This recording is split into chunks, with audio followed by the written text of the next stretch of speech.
Hello and welcome back to the Joe Racing Show. We're here for a Grade 1 preview, short and sweet Grade 1 preview, hopefully, of the Grade 1s at the Cheltenham Festival. So what we're going to do, we're going to go around the audience and I'll go through the prices and we'll say who's your winner at the moment and who's your each way value at the moment. We're gladly joined by, they helped us out a lot last year, the Tap Boys, the Take a Pool podcast. Declan Carr, my favourite dub. He'll be crying now this year when Kerry win 40 All Irelands. But how are you? I'm good, Jamie. Thanks for having us. Looking forward to getting stuck into it. Hopefully, you can find a bit of value at this stage of the season, anyway. Lovely. And Andy, lovely to see you again. I met you first time at the DRF nearly this time last year. How are you? Yeah, super, Jamie. Thanks for having me on. Thanks, lads, for having us on. Yeah, all good. No complaints here. I wouldn't say anti-post punting is Deck and I's absolute forte or come to, but we do find we will find you winners. It's just I suppose we're the week on week guys over at the Take a Poll podcast. But no, I'm very much looking forward to this. Thanks for having us on, lads. No bother. So we'll kick straight on to the Supreme Novice Hurdle. The grade one at the first day of the Tuesday of the Cheltenham Festival. And the favourite at the moment, the best price is at 9 to 2 is El Kairos. 7 to 1 Old Park Star, 8 to 1 Talk to Talk, My Daddy Paddy is 12, Idaho Sun is 16, Mossy Fen Road is 16, and Sober is 16, and 20 to 1 Bar. Andy, we'll start with you. I might not have mentioned the winner. Who do you think will win the race at the moment, and who's your each way value of the race? Right. Yeah, it's kind of refreshing, I suppose, at this stage of the year to kind of especially in the novice hurdle division, to see it as such a guessing game for all three races. Usually there's something at the top of the market by Christmas time, not even by the DRF. Obviously, that's still to come. And there's usually something under 2 to 1 or 3 to 1 in recent years. But no, this year is completely different that we've a horse that actually fell at the last top of the market. And then a horse, I think, third in the market, it also fell at the last at Christmas time. And it's one of those horses I will be siding with. Like Deck listened to probably about half an hour's worth of propaganda on our Christmas review show on Talk to Talk. Um, just recently turned 5 years of age, trained by Joseph O'Brien. I was only short of saying this horse could have cured world hunger probably on our review show. I was so impressed by him. As I said, Sam Ewing came in for the ride. The horse took him everywhere, bar the winning post. It was just an unfortunate fall. He probably actually had too much energy, is what caused the fall. He actually overjumped the hurdle, and just landed a bit too steep. But I would say Talk to Talk could have taken Sam Ewing to the moon if he wanted to. Like he was just going everywhere so easily. He was just watching that race back. He like they started really racing just before the third last. And in fairness to the horse, he did make three mistakes. At the third last, he landed on all fours and didn't lose any momentum, which is at that stage of the race a sign of a very good horse. At the second last, he dived at it, took a chance. Again, didn't lose any momentum. He actually came alive almost in Sam's hands when that happened. He picked up, two or three places in a matter of strides just after the second last and got right up in behind Skylight Hustle and I think it was Le Divion Enfant, I think, who tried to make the running. Sam didn't even try and barge between horses or go up the inside. He talked a long way around to the outside. It was a confident ride, and I think everyone probably could agree, especially if you saw the overhead angle that the horse had won quite easily. Um, Skylight Hustle was no mug in second place and actually ran out a very ready winner. Was very willing and hit the line very well. Carrickmune spruced them back in third. Even going back on his Fairy House form, the I think it's I'm Slippy, the Tyner horse, very well back that day. They both finished well clear of a Grade One winner in Mercia. Um, One of the most eye-catching horses in the handicaps that week was Wendrock, who was well beaten in that race as well. And then going back to his maiden hurdle form, Deck will probably get into that in a moment. But again, the form's stacking up everywhere. Still a young horse, very inexperienced. I think he could be a champion hurdler next year. Never mind a Supreme Novice Hurdle winner. I think he's that good. So I would be confidently at the moment with Talk to Talk. As we saying, we're not anti-post guys, but this horse really, left a mark on me. I think his form stacks up. I think he's really, really impressive. As far as each way alternatives go, Jamie, nothing massively sticking out to me. Like Mossy Or Fen Road over in the UK looks like a very nice horse, but he still has to step up in grade. I do admittedly think he'll win plenty of races going forward as well than what he's already done. But Talk to Talk for me is really the one standing out at the minute. lovely, Andy. Talk for Andy. Declan. Yeah, look, he's probably the one to be talk on, on that run in the grade one, whereas Alcoiros is gonna go to he's gonna go and run in the maiden and he's gonna go to the I know he's run at the festival before, but it will be a tough ask to go and do it off the back of look, I suppose he still has to win the maiden as well. We're talking about him like he's just gonna go there after winning the maiden. He does still have to win it. Hmm. I wouldn't be interested in either as an anti-post bet now. And just on talk to talk, I'm not as convinced as Andy that he was winning that race as well as he looked like at the last or coming to the last. I think Skylight Hustle was doing his best work after the last, and it was interesting that Jack Kennedy actually said he thinks he had him covered. It was quite a bullish comment, but he ran to the line, Skylight Hustle. It was would have been interesting if Talk had stood up. Look, if I was going to have an anti-post bet now, well, look, I have nibbled at a few of these. Um, Blake is the big one for me because he's silly numbers now on Betfair. Like he was second in the Royal Bond. He was just held by Cocktail Brew. He's beaten Taking His Red in a maiden. Um, the though Taking His Red has gone to air. He was third behind upon tweet and Stade Bonnet. Stade Bonnet's followed up at Tremor on New Year's Day. Upon tweet is 3 from 3 over in the UK. He's well worth keeping on side. I don't hear many people talking about him, but look, I'll be having a good look at him wherever he turns up next. But then look, I think Blake is a good each way bet at the moment, or take some nibbles on the exchanges. Sarturo, I thought he should have been the yards supreme horse from the beginning of the season. I don't know where all the Albert Bartlett talk was. Maybe it was a bit of propaganda from within the yard with jockeys trying to spread them around. But even his run last week would suggest coming back to the Supreme would be the obvious choice. And I think he'd have a right chance in it now. And look, I think Ballyfad deserves a mention. It was quite refreshing to see a horse um, going from like having two runs and bumpers this season. The bumper form of Punchdown's working out. And then going over hurdles at Christmas, it's something we don't see that often. He was very, very good. He's won by a bit of a distance, and he looks like a really nice horse. This is, if they were all to turn up here, to be some race, and hopefully they do. But yeah, look, Blake and Sortudo would be my anti-post bets at the moment at the prices. Lovely. I will echo what you said there. I'll go short and sweet there, Dick. I echo exactly what you're saying. He's what, 33 to 1 now for the Supreme. I think he definitely needs to go back to the Supreme distance. I don't think he's a 2.5 miler. I think off a fast pace, the 16 runner Supreme Sortudo is definitely worth the bet.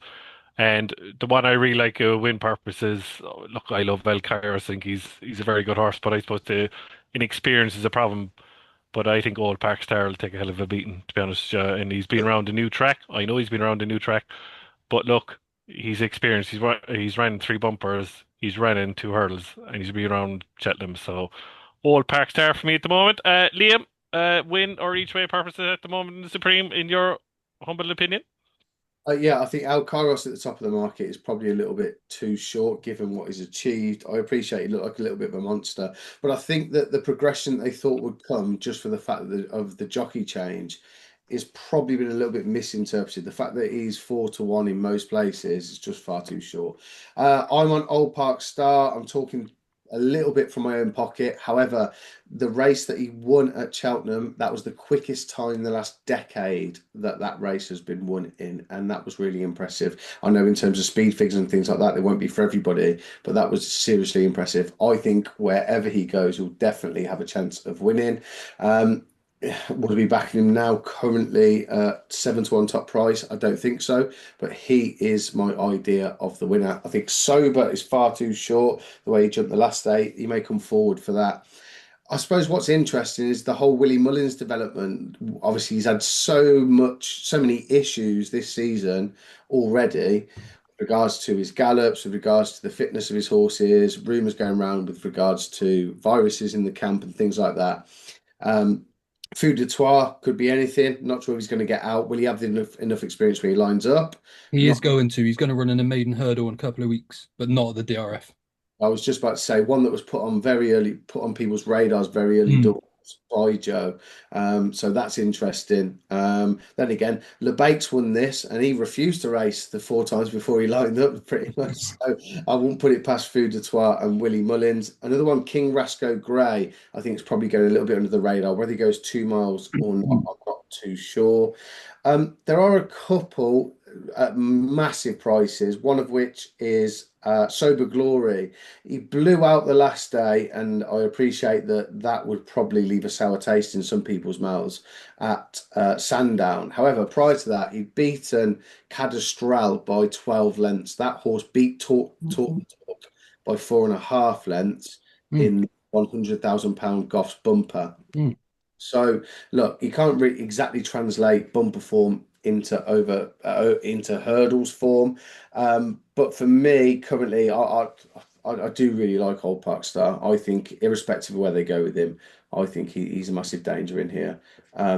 The best thing about this, I think Andy alludes to this when he spoke, is the fact that if you're somebody who likes to build a book around races, especially a race we'll get to later, you can do that. You can back 3-4 at silly prices sometimes on the exchange and build a bit of a book. And then irrespective of the result, you're going to be picking up and collecting come the end of the race. But yeah, Old Park Stark's my idea of the winner, talking slightly from my pocket, but evidently the speed figures and his performances are there to back it up as well, Jay. Yeah, just on what Liam said there, like I was just checking how they was talking about pilling the book. Like I've had £8 on Blake to win over £1,000. So like there's plenty of value there. Now I'm also waiting on Naomi to come out and announce a campaign in Maidan, or give me, as Andy said last week, maybe give him a Lincoln entry. But look, he's got an entry at the Dublin Racing Festival. I think he's a stupid price if he's going to keep him at 2 miles. Perfect. Joe? Yeah, I mean, look, I'm not one for book building by any means, but it's definitely a renewal where you can, like Dex said, sort of get stuck into a few. And I don't see anything wrong with that angle, but just quite similar to what the boys are saying, really. Al Kairos, of course, I'd like him to win with my connection to the lads, but he does still have to go and win that maiden hurdle. Talk the talk, I couldn't have at all. I know Andy's quite strong, but he looks like a real chaser in the making for me.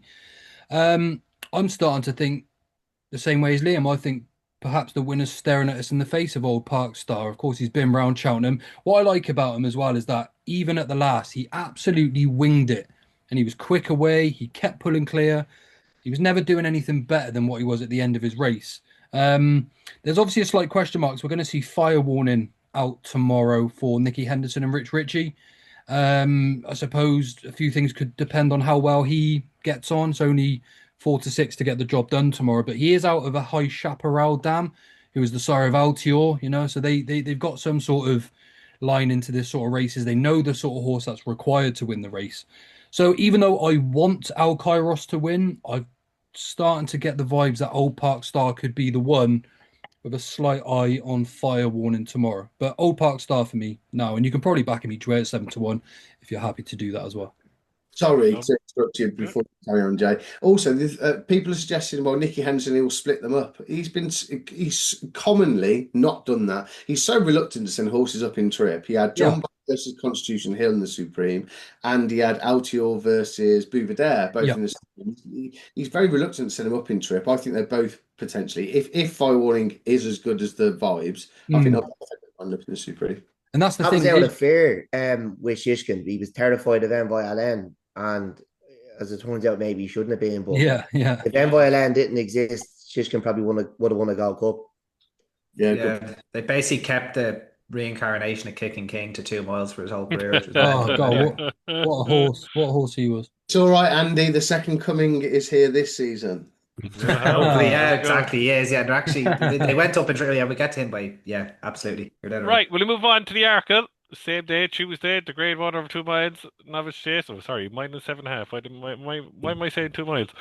Lulamba is 7-4, Kopek to board 9-4, 8-1 Romeo Coolio, 10-1 Cargisi, 20-1 Irish Panther 20 to 1, Man 105, Kappa G Pike is 25 to 1, Steel Adder is 33 to 1, and it's 40 to 1 Bar. Liam, we go to you. I know you have an investment in July Flower. Will she go here or will she go to the Mayor's Chase? And if not, who would you fancy now, bar her? It's becoming a far more difficult ask for July Flower, I think, because I think with Romeo Coolio, they can pretend. It depends, doesn't it? It depends how the ground comes up come the week. Let's say that one of the top two doesn't run, then Romeo, and it's heavy ground. I'm sure that the Keep the Dream Alive KTDA lads would want to would potentially parachute in here as opposed to going up in trip, and then she's got one of the other top two to try and beat. So July Flowers the each way price still, but that's me clutching at straws. But I was so impressed. She won the trial really well. She beat Be Aware. That's not proven to be a fantastic yardstick, but I think she's still the each way price. She's 33. She did contract into 16s and bounce back out over Christmas. I think she's much better going fresher. I'd like to not see her out again. A, because therefore she'll definitely come here and I'll get a run for my money, irrespective of how how her likelihood, I suppose, of actually winning. But also it means she definitely won't go the Grand Annual. But my most likely winner would be Kopek de Boards, I think. Only seen one chase start. In fact, would it difficult one? Yeah, I think it would be, providing he's fit and healthy, Kopek de Boards. There's been a bit of money for him as well today, for the Irish Arkle. They've been chipping away by the looks of it on the exchanges. So you'd probably suggest that the signals and the signs are all, positive at least. So That's it. I think some people, given the fact we've seen on a couple of occasions already this season that a small setback has led to William Money not even having an entry in the yeah, Champions League. Caldwell Potter, small setback, out for the season. What I thought was fantastic from the ownership, and I think it's brilliant, is their communication with the general racing public across Twitter saying this is the exact process we're going through, this is the exact issue, this is what's being addressed. And I thought that transparency was absolutely brilliant. So yeah, Kopek I think is the most likely winner. The each way play, perhaps talking from our pocket, but July Flower, the 33s with that allowance. Joe? well, I don't think Romeo Coolio is going to go here. I think he's going to go to the DRF and stuff final demand and then go up to the Brown Advisory. Um, Bold statement. Yeah, look, I believe it. I do. I genuinely do. I think he's going to be awesome when he goes up to that trip at the DRF, and that opens the door then for a Brown Advisory. Look, Lulamba and Kopet, there's not a lot between the pair, but I wouldn't forget about Cargasi here. She's a proper 2 miler. If they just let her go from the front and strut her stuff, she's not going to be finishing behind 3 or 4 horses here. She's starting this last week. She started to really catch my eye for this race on the basis that she's 10 to 1 when you're only getting 7 to 4 and 2 to 1 about Kopek the board. I find it quite hard to split that pair at the moment. I think Kopek's bigger physically, Lulamba's smaller, maybe a bit quicker. But how that race is going to pan out, I have no idea. But right now, I think the each way bet is actually Cargasi, and I'm starting to warm to her quite strongly, actually. Yeah, I totally would agree with you, Joe. I'm with Cargisi. I think 10 to 1 is a massive each way bet to nothing. I think if she gets a soft lead in the Arkle, I love to know which horse is going to peg her back, giving her £7. So it's Cargisi for me at the moment each way. Declan Carp? Yeah, look, I think Romeo Coolio, I'd say the Daves now are praying for rain, because if it's soft, he'll turn up here. And if he turns up here, it's a different conversation. But we're talking about anti-post, and I'm not one for punting on the weather too much. So I wouldn't be looking at him at all now until he's declared. Kyrgyz definitely threw her hat into the ring over Christmas. She was terrible on her first start. She was also like that last year, but like that was much more like it, and it was great to see. I was chipping away at Break My Soul early in the year. She was very good at Gowran, and it just looks like the wheels have come off a little bit. But look, she's a mare, and you can forgive mares. And if Ian Dunhu can get her right for March, I think she'd turn up with a right chance, and she's definitely worth trying a couple of euro at silly numbers, because like if you look at that beginner's chase, she was very good. She wasn't far off Lossie Mount at Aintree last year. Like she's very talented, and she's with a very good handler at the moment. So I wouldn't be totally writing it off, but the one I'd be want to be with at the moment is Irish Panther. Um, he was brilliant on his chase debut. He's beaten Jacob Slatter by 9 or 10 lengths. He's won over 2 miles. Then he was, he's nearly done it over Christmas. He's nearly beaten Romeo Coolio. The horse had a lot of problems when he was younger, but the Hardys has done such a great job with him. He did use the burst, but they figured him out. And look, I know he's a bit older, but he's improving, and he's the value in the race at the moment. Because if he doesn't go to the champion chase where he has an entry, like he's turning up here, and he's going to have a right go at it, and they're quite ambitious. Like I bumped into Patrick at Leopardstown over Christmas, and it was really refreshing to hear them speak, and you know they're really really positive. And I know even they had a couple of comments on Twitter before the race, and yeah, I'm just finding them really really positive and refreshing, and his form is there. Like there's holes to be picked in the form all over this. At the moment, he's the one I'd be with. Lovely, Dick. Irish Panther for Dick. Andy? Yeah, I'd be kind of agreeing with Deck. Like we've Irish Panthers a horse that's came up a lot on our show. Like he's the amount of I know run of the mill maiden hurdles he ran in. He kept getting chinned and getting done, Hmm. and obviously they've worked out the bottom. They've got to the bottom of him. Like he was a horse with a lot of problems, as Deck said, and the Hardys deserve. It's gone under the radar how much credit they deserve for getting this horse to even the level that he's at now. It's really, really, it's kind of a testament to their training ability. Um, look, he led basically from the third last to about 50 yards to the line at Leopardstown. He struck me as an out and out 2 miler the way he jumped that day. He was taking lengths out of the field pretty much at every fence. Um, it was probably just a pity that something just couldn't take him into the race a little bit longer. I thought Kieran Buckley gave him a fantastic ride as well, and he was only picked up late um, by Romeo Coolio. You said something about easy leads in the Arkle, Jamie. That's just something that never happens ever. It's far more likely that the pace collapses, I'd say. Yeah. Yeah, Um, I yeah, know what you're saying, but will he get Lalamba and Kopek to board? Cargizi and Irish Panther. Will they get Kopek to Mhm. board? Lalamba's jumping and put them under pressure. There's Well, far Alamba's going to hit a flat spot, isn't he? Yeah. there's Look, I do. I think there's a good chance of it. But like we talk about the Arkle as well, being like a 2 miler doesn't often win the Arkle. Like obviously Django Ball Yeah, last that's year. true. Yeah, that's true. Yeah. Yeah, Gaelic Warrior the year before. Shishkin, we never, like, even on our old podcast, none of us ever thought Shishkin was a 2 miler. Yeah. Tidal Bay, if you want to go back a little bit further, like, there's loads of examples of Sizing the John, Arkle. kicking Yeah. King. in Yeah. those, to be fair though, More of attrition. in those Mm. renewals though, if you go, into the future, there weren't many that you look Hmm. back on and say they were 2 milers anyway. So Yeah, we, it's a Yeah, not but it's a that's novice event, so like mm, you're not getting your out and out 2 milers in it. Like you same with the have, Spring. and Mm. back in those races, like it was either 2 miles or 3 miles, so you had to run in one of them. yeah, So Hmm. true. Hmm. Yeah. Hmm. Hmm. Like I'm pretty sure now off the top of my head, the only champion chase winner that's won the Arkle, I believe, is Altior in the last whatever 20 years anyway, I would Pies have in thought. Europe is the other one. Maybe yes, a Sprinter Sacra possibly. Yeah, Sprinter there Second is, you Side have to, Europe. in Yeah. 20 years I remember it meant 10 or 15, but Hmm. Sorry, it sorry, is Andy. it's Sorry, go Andy. ahead. What were you quoting there? Sorry, the last.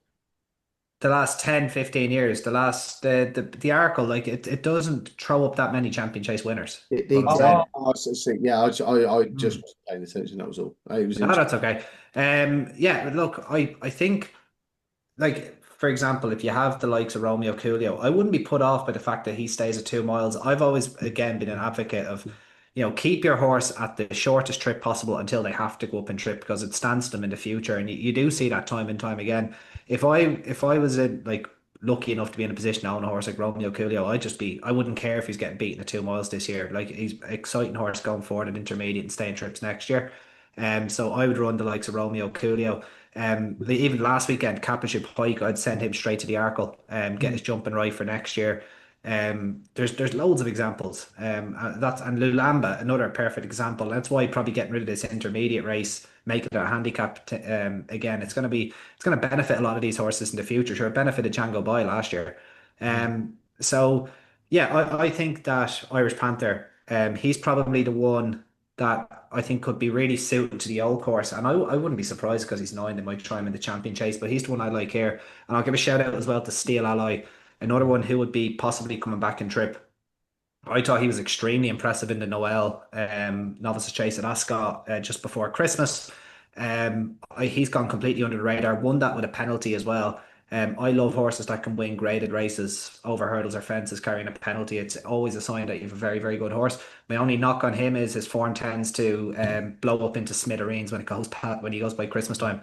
And I don't think he's ever won post December in his career.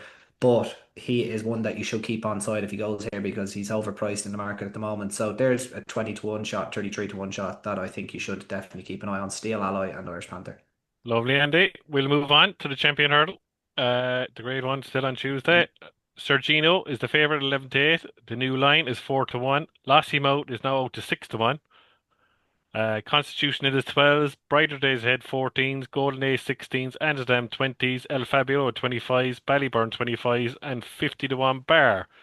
And he will stick with you. Wide open market. Is the favourite too short? Yeah. And is Lassimo probably going to the mares now? Yeah, like I feel like this Lossy Mouth saga's just continued on from last year. Whatever about Altior to hear me, whatever about Constitution Hill, I'm nearly as sick of hearing about Lossy Mouth at this rate. To be honest, I don't care where she goes at this rate. If she goes here, brilliant, great for the sport. If she goes to the mares, look, unless she wins 7 of them, people will talk about Quavega before they talk about Lossiemouth and Mares Hurdles in the future. So yeah, obviously this is going to boil around Constitution Hill. It would be great to see him back. Don't get me wrong, but they're putting on races for him at Subtle now, and without 3-year-olds being allowed to run there for 40 grand, like it's just a joke.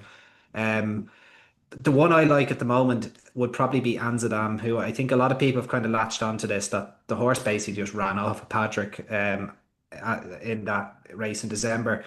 Like he's only had 6 starts in his life, and his last 2 have been in Grade One company. Like that's a real steep learning curve for a horse.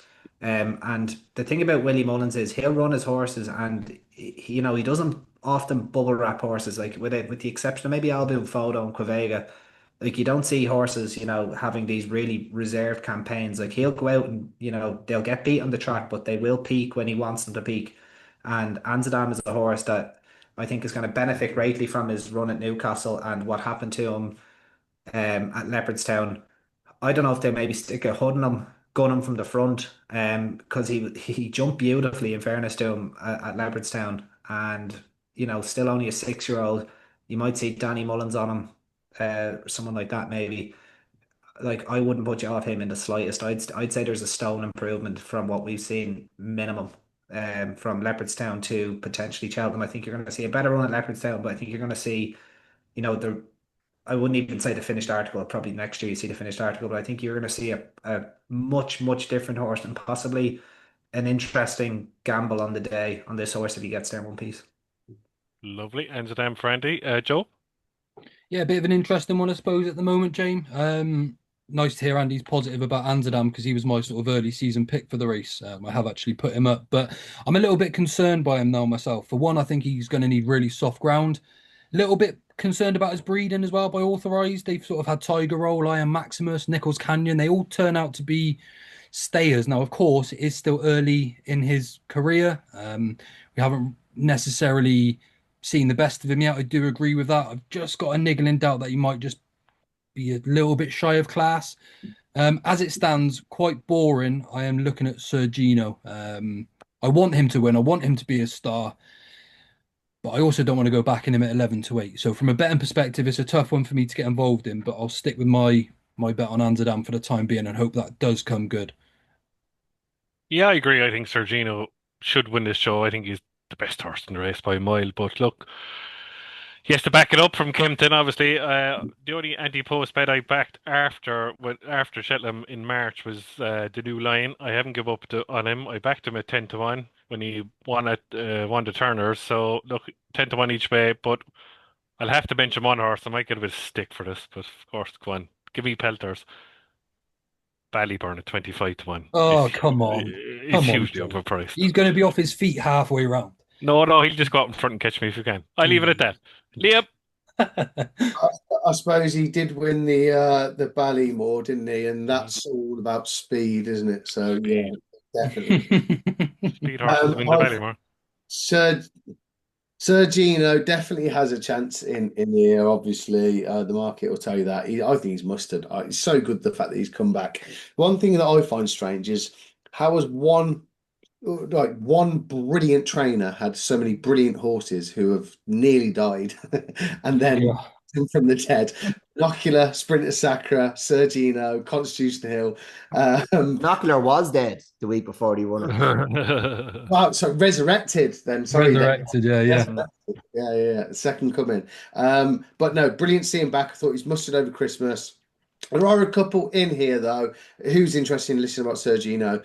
I think it wouldn't be the first time that JP McManus supplements something. Nikki Henderson forgot supposedly, I think, to supplement Epiton the year that she won the champion hurdle, then was supplemented.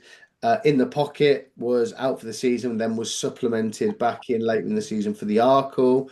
Last year, I know the way you're thinking, was supplemented for the Gold Cup. Potentially, Magsborough could come in here. So it's not a bet for anyone unless you want to go and get a bookmaker to price it up. Magsborough could potentially be quoted up and priced up here. And I'm sure following the triumph success that Magsborough had, people would be saying he would have beaten Sergino anyway. Perhaps the smaller obstacles, he won't be shifting so much when he approaches them. That could be a play into the race. The other one, I never thought I'd be saying this. I really didn't, because I'm not really forgiving for really poor form at the Cheltenham Festival. Brighter days ahead. You can make excuses for her first two outings at the festival. The ride she was given the first time in the Mayor's Novice last year, she must have been nailed to the to the minute to put the performances in that she did, beating Stateman the way she did. And Stateman, me personally, never gave him the respect that he was due, or is due. Hopefully, he comes back. And therefore, if she's just campaigned to peak at Cheltenham, 14-1, I don't think Lossiemouth will turn up here. And if you want to take something on with Sergino, she would interest me. Lovely, Liam. Declan? Yeah, look, Sergino's obviously the one to beat. Like he's come back from a layoff and he's beaten the reigning champion holder and he's beaten her really, really well. He probably comes from he definitely comes from a vintage crop of juveniles. You look, Madrid's been mentioned, Cargis been mentioned earlier on. Like they're arguably the greatest crop of that we've ever seen. Like I think they're phenomenal. But Amsterdam is the same age and I've always liked him. I've seen him in the flesh a good few times now, and he's just kind of reminding me. Andy mentioned the punt on him. I think we will see a big punt on the day. It's kind of reminding me of Arctic Fire Mellon. There was a massive punt on Mellon the day he was just touched off by Boover there.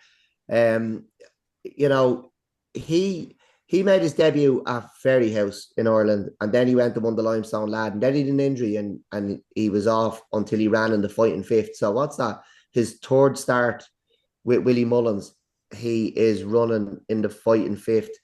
People gave him an awful lot of abuse, and I don't think they know what they're talking about because, like, we've spoken about it on tap a few times. Like, he didn't totally dog it. He put his head down when you know, when the main line got to him, and he actually he put the head down and he beat the main line. I know it's only the main line, but he showed enough there. He ran away with Patrick at Leopardstown. He's going to be a better horse in professional hands. There's no two ways about it. And we've seen Willie just work them into the season and have them right on the day. And look, he's well worth a bet at the prices now. Did Border Road get an entry? No. No, I don't think Don't so. think so. I think he's out in Maidan or something, is he? He's Or out is in he Maidan. Glencoe? Absolutely scandalous that in a wide open champion hurdle when you've nothing really, like you had, like, okay, you've Golden Ace and you've Sergino. We didn't know Sergino was alive at one stage. Why was that horse not campaigned over hurdles this year? Where he was placed in the champion hurdle last year. It should have been all about the champion hurdle, and you get a bit of luck on the day and you win one. It's mental stuff. But I did actually have a little go at him early on the season on the exchanges at 200 to 1 or something. But yeah, it's look, he's That's what out. you're giving out, is it? Yeah. Well, no, look, if he was your horse, Andy, would he not? Oh yeah, no, it's no question about it. You know, Yeah, like yeah. they were all dead at the start of the season. You know what I mean? Statements out. Constitution Hill is he goes on the all weather these days. So Yeah. Gino, as Liam said, he was dead at one stage. Like we're going, who's going to win the champion hurdle and Border Road is campaign on the flat. Like it's crazy stuff. But yeah, look, so Gino's obviously the one to beat, but Amsterdam is far from the finished article, but he's getting there. And you know, we've seen Willie do this before, and I'm looking forward to that watching that punt on the day, Andy. So, Yeah, we just make sure we're on. interrupt, lads, just quickly. Does anybody think that Amsterdam will go for the county hurdle? It was funny that Deck mentioned that No. Art Fire won it No. off 158, and he's off. That was after Arctic Fire had a career-ending injury. He went and won it. You know, he was I off don't- for a year. Another I one don't- resurrected. I don't think that county would suit him either. They just go all out from the start. I don't think he's quite that type. You And know? it probably help him settle, but it champion You- hurdle should as well. You like. could see, yeah, I could see You him take- being about 20 lengths down in a county after the second last and just arriving there on the snap. On the and snap. before the last. Just chasing horses. What do you- I what know do you- the high-rated Willie horse that's going to run the handicap this year. I know we're off topic. It's Mystical Power in the Coral Cup, so I Probably. Yeah. put that out there now. So What do you two boys think of Constitution Hill? Just while we have got you on, with regards, will he even run in the race? I don't think he will. I don't give a rat's at this stage. Similar to Lotzi about it. No, that's fine. I don't. Yeah, I really just. You It's just want the race. You just yeah, want just want to have the race. Yeah. same as you, Dent, really. Or? It's just a circus, isn't it? And Andy said a few times he's convinced that Unibet run the yard, and like I don't know why people think he's going to be an exceptional flat horse. Like what He's makes by Blue him Brazil. over hurdles is he sees a hurdle, he pricks his ears, he quickens into it, and he actually takes a chance, and he's quicker than everything else over hurdles. On the flat, he's probably just going to be kicked out of the way. I don't care what he goes on to do. I really don't. But I would be in disagreement just in terms of I went up to the fight in fifth, and the buzz around him jumping the first hurdle. I know that's the only one he jumped, but still, it got a cheer from the crowd, and the buzz around it draws people into the sport. We need more people to get involved. I know that some people don't want new people involved to a degree. That's not pointed at in this room, but it is too much, yes, but I don't think it's horrific. No, well, look, you're right. There's two sides to it. There's people calling for the horse to be retired, which is nonsense. So like I know the horse has fallen a few times, but like there's been far more serial fallers than Constitution Hill. Sure, I think El Fabiola probably fell more times, did he? They're neck and neck at this stage, but like. Yeah, horses can lose confidence. They're not too dissimilar to humans.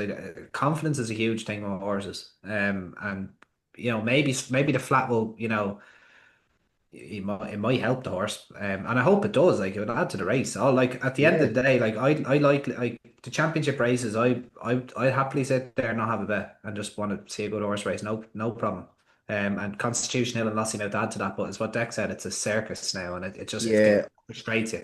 I'd say they skilled him over fences and he nearly killed himself. And that's why the confidence is gone. And look, all they're short of doing is putting a red nose on him at the moment because they're making a clown out of him and it's not fair on the horse. Like, you know, we don't need this show. Like, let the horse be a racehorse and do his best. It's quite sad, I think, actually. Tony McCoy was sort of quoted not long ago, and he said, "I'd be far too stubborn to give up on a horse so talented over hurdles when we've seen that he can jump hurdles. Of course, he's stepped at the odd one or two, but I suppose there's a fine line, isn't there? Does he go and run on the flat, get beat, and then you'll hear the Twitter masses saying, oh, he's finished when he's not really entitled to go and win a flat race. But then... The Twitter masses do not matter, do they? No, of course. I'm just saying that it's just the typical, it's going to be the typical outburst, isn't it? Like, I'm not coming back at you, Joe. No. Right, forget about Constitution alone. Right, yeah, fine, on. Cool. Let's go. Right. Let's go. Turner's novice. Jamie, let me just say this. The one thing I will say, there must be something wrong with his eyesight because Jesus, he's not taking off that far at second. So you're out of breath or you're being asked. He was always borderline reckless, though. So I agree with that. He was always borderline reckless. Yeah. He's always borderline reckless. Yeah. he is on the flat. You can't. You can run Yeah. straight if you're blind. So hopefully he'll be all right there. And Put him even up when he against won the the rail. champion hurdle, he hit the last. Even when he beat Brentford Hope, he nearly came down at the last. Yeah, It's I've Yeah, like, always yeah, yeah, taken yeah, liberties. True. Yeah. But yeah, that's what made him so quick. Like that's why he was yeah, quicker than yeah, yeah, everybody else, is yeah. because he took that chance and he got there. But Istabrack did that as well. Mhm. yeah, like he sees a hurdle, he pricks his ears, he quickens, he's quickening up naturally without being asked. And that's what that's what good horses do. He Mm. takes the chance and he was getting there, but you only get away with it so much. I also think I know we're going on a bit here, but I do believe that horses only have so much mileage. And like we've spoken about this loads of time, myself and Andy. You use it up, and you see jockeys in Ireland easing down. Like Nico's riding Nicky's horses. Like you mentioned, Liam, like that, they always get career-ending injuries. Like you're riding them out to win 20 lengths when they don't need to. Just Mhm. ease down, save a bit for the next day. Don't go using up that mileage, because when it runs out, it runs out. And there's you can have more days ahead. It's not all about today. You're going to win the race anyway. So I Also just see you also see it in handicaps deck compared to the UK and Ireland. So horses end up winning by 10 lengths in handicaps and then getting a massive hike and not being able to win again. you get a hiding if you done that in Ireland. Mhm. Mm. Yeah. Yeah. And Right, then we'll you move have on.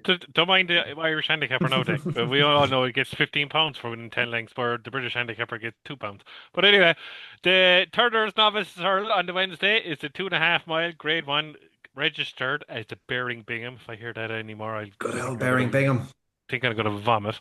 But anyway, no drama this end is 72 favourite. 16 to 1. I'll sort that. Sober's 20s. Skylar the Hustle is 20s. Lazar the Star is 20s. Sortudo is 20s. Dr. Dumili is 20s. Quadra 20s. Active Innocence is 25 to 1. It's 33 to 1 bar. Liam, we'll come back to you. Is this favourite bomb proof? No, absolutely not. No. Who means I'll sort that? Declan Queeley. Really? Oh, well, he can't be any good then. So we'll move on. I Honestly, people need to I switch. know, I know. know, I Uh, He's know. got some It's brilliant. actually his father's name. The horse is registered under for Yeah, and training. then So his son rides him, doesn't he? yeah, but Declan is training him. He's the But man, yeah. Yeah. yeah, because He's yeah, he mustard, honestly. They've got a proper horse called Bacchanalian as well. I'll tell you, when they get him right, he's uh, going to be a proper monster over fences, that horse. he's been building himself quite an impressive stable now for the last 2 years. And like he's a nice guy as well. He's Has he got carried more on a spruce deck as well? yeah, yeah. Rocky's Be Diamond as well. Oh, of Go ahead, course, Liam. yeah, of course. No. So, no drama this end. It's looked really smart. I think comparisons have been made, and then Paul Nicholls tried to detract from them in terms of comparing him to Denman. But it's nice to see Paul Nicholls having a proper one. Old Park Stars obviously in here, second favourite. The one thing I would say, like Deck alluded to, if you've got an exchange account, you can find stuff at silly prices that you're throwing pence at really, and returns significant amounts. This is primed for a book building exercise, which I would do very little of these days. You proof, obviously, me and Joe have both discussed this horse at length. I think that he probably wants a little bit further, even if he's good enough or fast enough or quick enough to even win now at Bartlett, which is saying something. Is possibly debatable, but I was really impressed by his performance. But the other one over Christmas, King Rasco Gray. I really like the way that he went through that race. I just think that the Limerick winners have just gone massively under the radar, and especially given the fact of their connections would usually have been clipped in significantly. Anything else at kind of fancy prices, I'd be struggling because it's a complete and utter mess, Jamie. So your most likely winner is no drama this end, but that's not telling me anybody anything they don't already know. And other than that, King Rasco Gray, I think you can get 25 to 1 about him. So, yeah, it's an each way punt. That'll be me. Second card. I'm just not sure what No Drama this ended has beaten. And look, I am being ignorant towards the Newbury race, because I don't know. I don't watch an awful lot of British racing, so I don't know what he's beaten there. But I know he's beaten Heads Up Mhm. at Cheltenham early in the season. Like that horse should be He's another one now. I had a couple of euro on to win over $1,000 on the exchanges. I don't know why that horse is not running in or being campaigned for the Supreme Novices. Like Andy made the point earlier, you campaign a horse at the minimum trip until you have to step up. And that like it happens at all levels. Like, you know, it happens in not 100 handicap hurdles in Ireland. You campaign them at the minimum trip until you have to step up, or they're too slow, we'll step up then. Like he was, what was he, second in the bumper last year? Came out Mm. one impressive over hurdles over 2 miles, and all Off of the a slow sudden pace. he runs and he runs over 2 mile five or something at Cheltenham and doesn't stay, and he's beaten by no drama this end. I just, you know, I don't know, John McConnell definitely needs a new race planner. Too much Dundalk from him. But look, I'll sort that is the other grade one winner in here, and we've been talking about him for quite a long time. He was second to Sortudo in the bumper at Fairyhouse, but over the longer trip, he's reversed the form and over hurdles. Um, I don't have a massive opinion on the race, but I do really, really like the horse. And but he has run what 5 times now. Mhm. You know how much improvement is still going to be there. But look, he's every chance. Skylight Hustle, if he comes here over the Supreme, he's an obvious chance. You know, if Jack Kennedy thinks he has the talk covered, and look, he was good after the last. He galloped to the line, so to step up and trip should suit. Ballyfad, I mentioned earlier as well. He's in here. I don't know who's going to turn up at this stage. So, um, look, I'll sort that as the grade one winner because I'd say this is where he runs. Yeah, I bet you Deck I really like Skylight Hustle here because I think they'll split El Kairos and Skylight Hustle because I think Jack will want to ride both and 20 to 1 to find out is good enough for me. Andy? Yeah, this is by far the most interesting race, anti-post wise of probably the whole festival at the moment. And Liam made a really good point. Like I usually when I see people on Twitter saying, "Oh, you have a portfolio or you have a book," I usually just laugh at them because every horse is usually priced within an inch of its life. Like if a Willie Mullins horse has if he has one in a bumper, it basically goes favourite before it runs, and like what happened on Stevens's day, and then you just have these slips just laughing at you until March in your betting account. But this market now, because I'm happy to take on no drama this end. I would be of the opinion now that his form is probably a little bit overinflated, and it's just because there's a lot of questions being asked in Ireland. There's no real standout, contender, and that's why we have no drama this end at such a short price because admittedly he has been impressive, but like, and I'm well aware the new line won this race last year, but like Irish novice hurdlers have been dominant. And to have the shortest one at what 16 to 1 at this time of the year feels like it's a bit of a gift. So I will go through a little short list because this is probably a race that you could have a book in. Funny enough, ironically, I will Pen start with and paper England. at the Yeah, go ready, ahead. everyone. Pen and paper at the ready. Yeah, so I will start in England, ironically, because this is a horse I've always loved since the days he debuted in a bumper at the Punchestown Festival, Active Innocence. Um, I know he was beaten a 2 to 7 the last day, but like he was trying to give what a stone and a half to a 3-year-old Manila Yoga, and this was the worst kept secret in the John Allen yard probably. Like this horse was backed off the boards to win an Academy hurdle. He's gone and followed up to beat Active Innocence. Gone and beaten 3/4 of a length, a long, long way back to the third. Active Innocence had a penalty for winning that day, carried 11 stone 12. I think he lost little to nothing in defeat that day, and I think he's a serious horse going forward. I think they probably do step him up in trip. I know we had the chat about Nicky Henderson maybe keeping horses at 2 miles, which is fair enough, but I think this is a horse that we could see up in trip. I'll keep going down then. Liam, you mentioned King Rasco Gray. That was well spotted. He was good at Limerick in a race that I think will work out well. It is worth noting that he only carried 11 stone 4 that day, beat Shuttle Diplomacy, who was carrying 11-12, 2 lengths. But Shuttle Diplomacy, obviously, a much more experienced horse these days. And then I started a joke who enhanced the form back and forth, also carrying 11-12. Keep an eye out on him for the future. Um, Going through, a little bit further, I love Talk to Talk so much that like I'd be crazy not to put up Skylight Hustle as well. Like he's 16, 20 to 1, hit the line really, really strongly, and um, I think that Grade One race at Leopardstown with Talk to Talk falling, Skylight Hustle second, like you could very easily back Talk to Talk for the Supreme, Skylight Hustle for this race, and Carrick Moon Spruce for the Don Run. Maybe even pop them in a Trixie, the first three home, because that for me is the best piece of form that we've seen so far this year. So there's three horses that you could, all 20 to 1 or bigger, that you could, have a few quid on. Even with the King Roscoe Gray form, like if you wanted to have a few quid, even you get a telephone number price on Shuttle Diplomacy as well. Mhm. Because I think if I'm not mistaken, he ran really well in the Champion Bumper last year, didn't he? So, yeah, I think. they're even Finished third, yeah. yes, there's four horses. Like Shuttle Diplomacy be 100 to 1 probably. I'm not saying he's going to go and win, but in a year so open, there's three, four horses that you could, as Liam said, make a buck and just sit back. You don't, throw 20 quid at the race and, you could be on to win a few quid, enjoy yourself and maybe get your Wednesday off to a flyer. Perfect, Andy. Joe? Yeah, I mean, look, this is a real open market for start. You sort of 7 to 2 the field. I'm desperate to find the winner of this because if you can find him early, you're going to get a whopping price. As you boys know, I've already put up you proof the Limerick winner.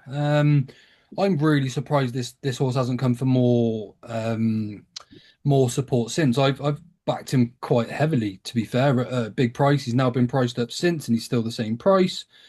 He won at Limerick after, well, he was off over a year and came out and beat a horse called King's Bucks. King Bucks has got form with heads up and no drama this end. He brushed him aside, no problem. He was just sat behind the bridle to the final, coming towards the final fence. He was let go, jumped the last, shake of the reins, and off he went. Job done. If this race was run tomorrow, he'd be 5 to 1 second favourite, 6 to 1, something like that.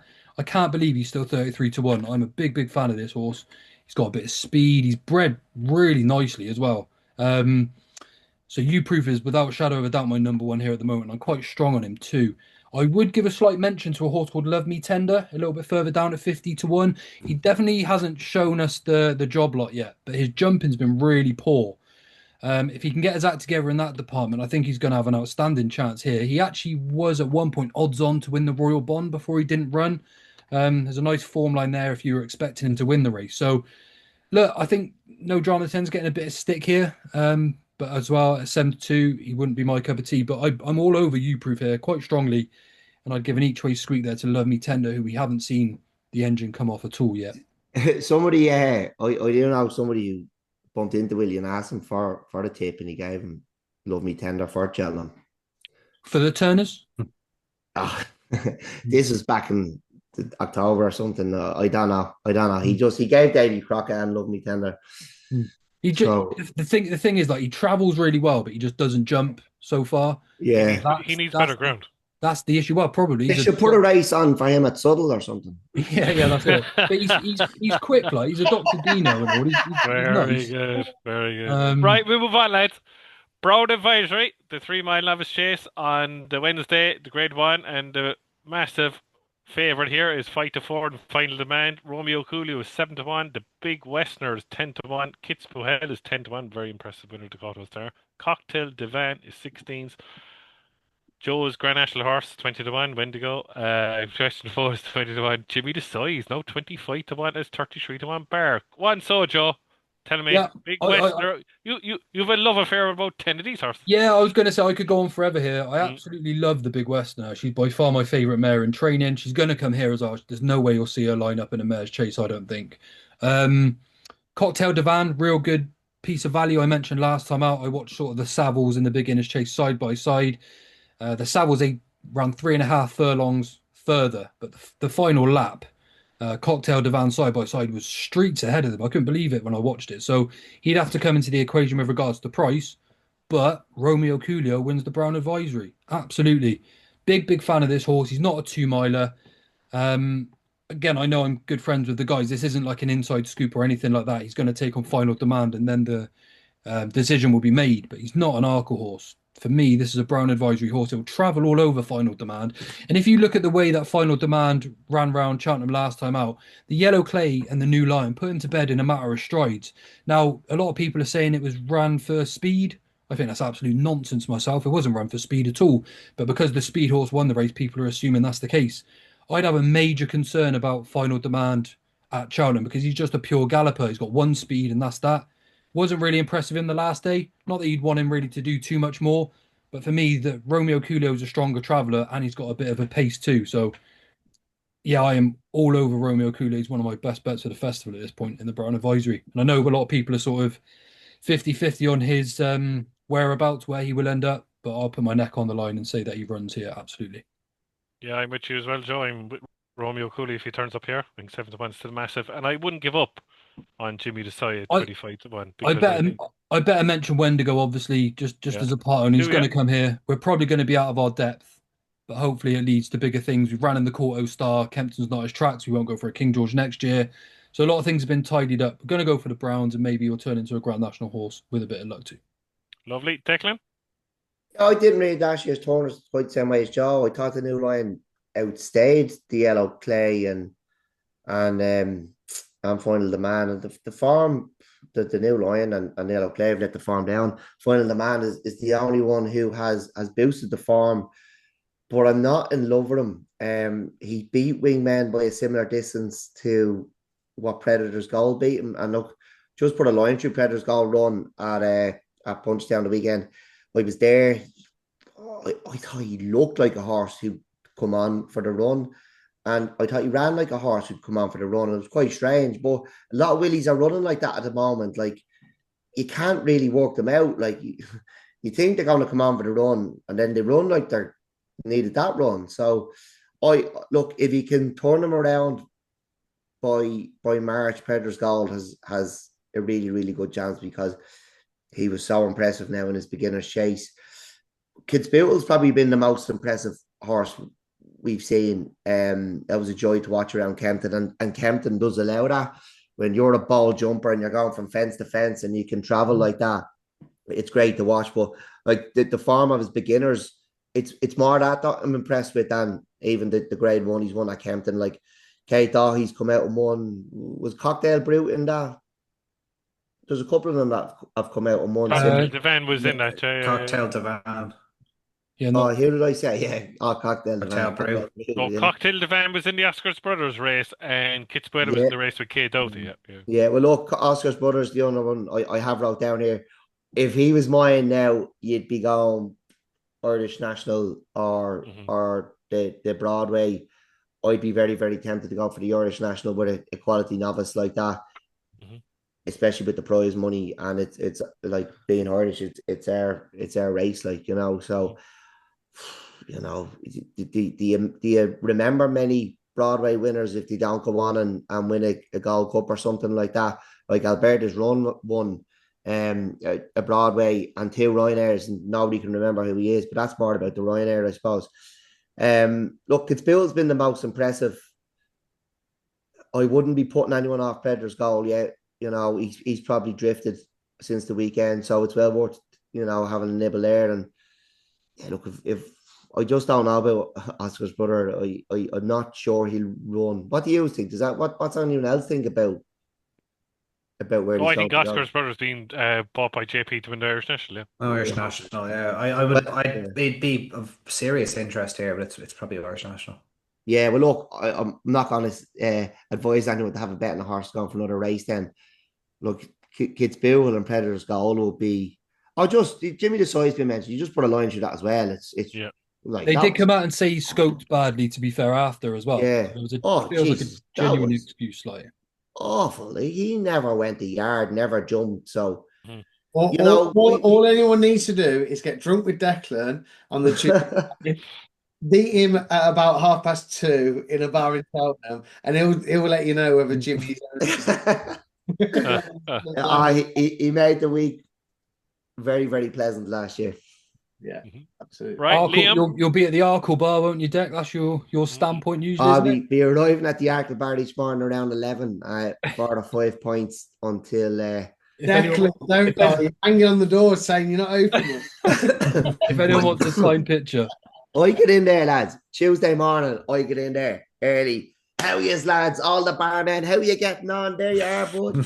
And then when the place is packed, they see you about 4 deep and they have them all on for you.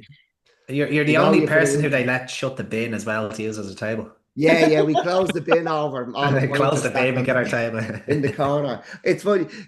We were there in October. Now I'm going completely off topic, but had the overlay with us, and he stuck a little smiley face on the mastic lying down the window. So he's asking nearly every week, "Will you check that that's still there when you go back in March?" So if anyone's going to be there in January, if you can go over to the corner of the Jacob outside, look the I'll check mastic, for you. and let me I'll know. be there. I'll be there. Drop me a text, Declan. Yeah, let me know if there's a smiley face on the grey mastic. Liam, what do you think of the Browns? For me, I just think there's a massive priced horse in this. Look, yes, of course, all those at the top of the market, but nobody wants to hear about the stuff they already know. Western Fold is a 7-year-old, still retains his novice status. He's won almost £250,000, has beaten the Savills Chase winner, and then finished a very short distance in open company behind that same horse when running in the champion chase at Down Royal. Obviously, Envoy Allen won that. That's basically his playground. He loves it there. And he was only beaten by just over a length by Affordale Fury, having already beaten him in a Grade 2 race. He's just been unbelievably progressive. He's had 10 chase starts, I think 4 wins over fences. He's already racked up £250,000. He'll go into the race the highest rated of 157, unless somebody tells me that I've misinterpreted the rules in Britain compared to Ireland. This horse, who's at like 20s now, I think, in most markets, was 33s. I'm just all over him. Western Fold. Lovely. Andy? No Western Fold, but yeah, he wouldn't be without a chance of awareness. Yeah, I'd be very keen to take on Final Demand. I think he's after getting one of these kind of MVLN type of Samcro reputations. And look, he jumps beautifully, and I think he's a nice horse to look at. And obviously, his form is relatively decent, but I think he's just too short. And I think it was Joe that mentioned it about him maybe lacking a gear. He didn't look. Maybe I'm being a bit harsh. I'm not sure he looked absolutely in love with Cheltenham or on the old course anyway in the Berry Bingham last year. I couldn't have him at as short as he is now. I don't think Romeo Coolio runs there. I think he goes the Arkle. Then you have the big Westerner. She wouldn't be without a chance. Kitzbühel though. I love the fact that he has 2 mile experience over hurdles. Two wins for Willie Mullins and over that trip. I think he was a Gowran Red Mills trial winner, maybe, I think. And then, Yep. BK Dahi on his chasing debut, who obviously followed up, was really impressive in the Cotto Star, kind of showed that 2 mile background with his jumping display from the front there. Um, I think he was just a little bit immature for a race like the Liverpool Hurdle last year. I wouldn't have stepped him up to 3 miles at that stage. Willie very rarely kind of does that as well with horses of that profile. But I suppose he was trying to win the British Trainers Championship, so there was kind of reasons behind it. So I very much like Kitzbühel. He'd be the one I'd be with at the moment. Deck mentioned Predators Gold, who I was a little bit disappointed with, to be honest, on Sunday. I know the race kind of turned into a bit of a slog. I suppose that would bring Kapajee Pike into this race. That Colonial Novice Chase has an outstanding record for producing Cheltenham Festival winners. Nobody seems to ever mention it. Obviously, we had um, Lecky Watson last year, Bob albeit Bollinger, fortunate. Bob Imperious. Bollinger, Envoy Allen, Imperious. Yeah, like you can go back even further. That race always produces winners at Cheltenham. And it might produce a Gordon Richards winner this year if you keep an eye on the entries there. I'm not saying any horse in particular. I could just see a horse kind of popping up there. Yeah, so Kitzbühel down the market, 6 mile bridge. I thought has been very impressive chasing for Fergal O'Brien. 33 to 1 shot should improve for 3 miles. Wouldn't put you off him in the slightest. And then Oscar's brother would have made my list, but I do think he's Irish national bound.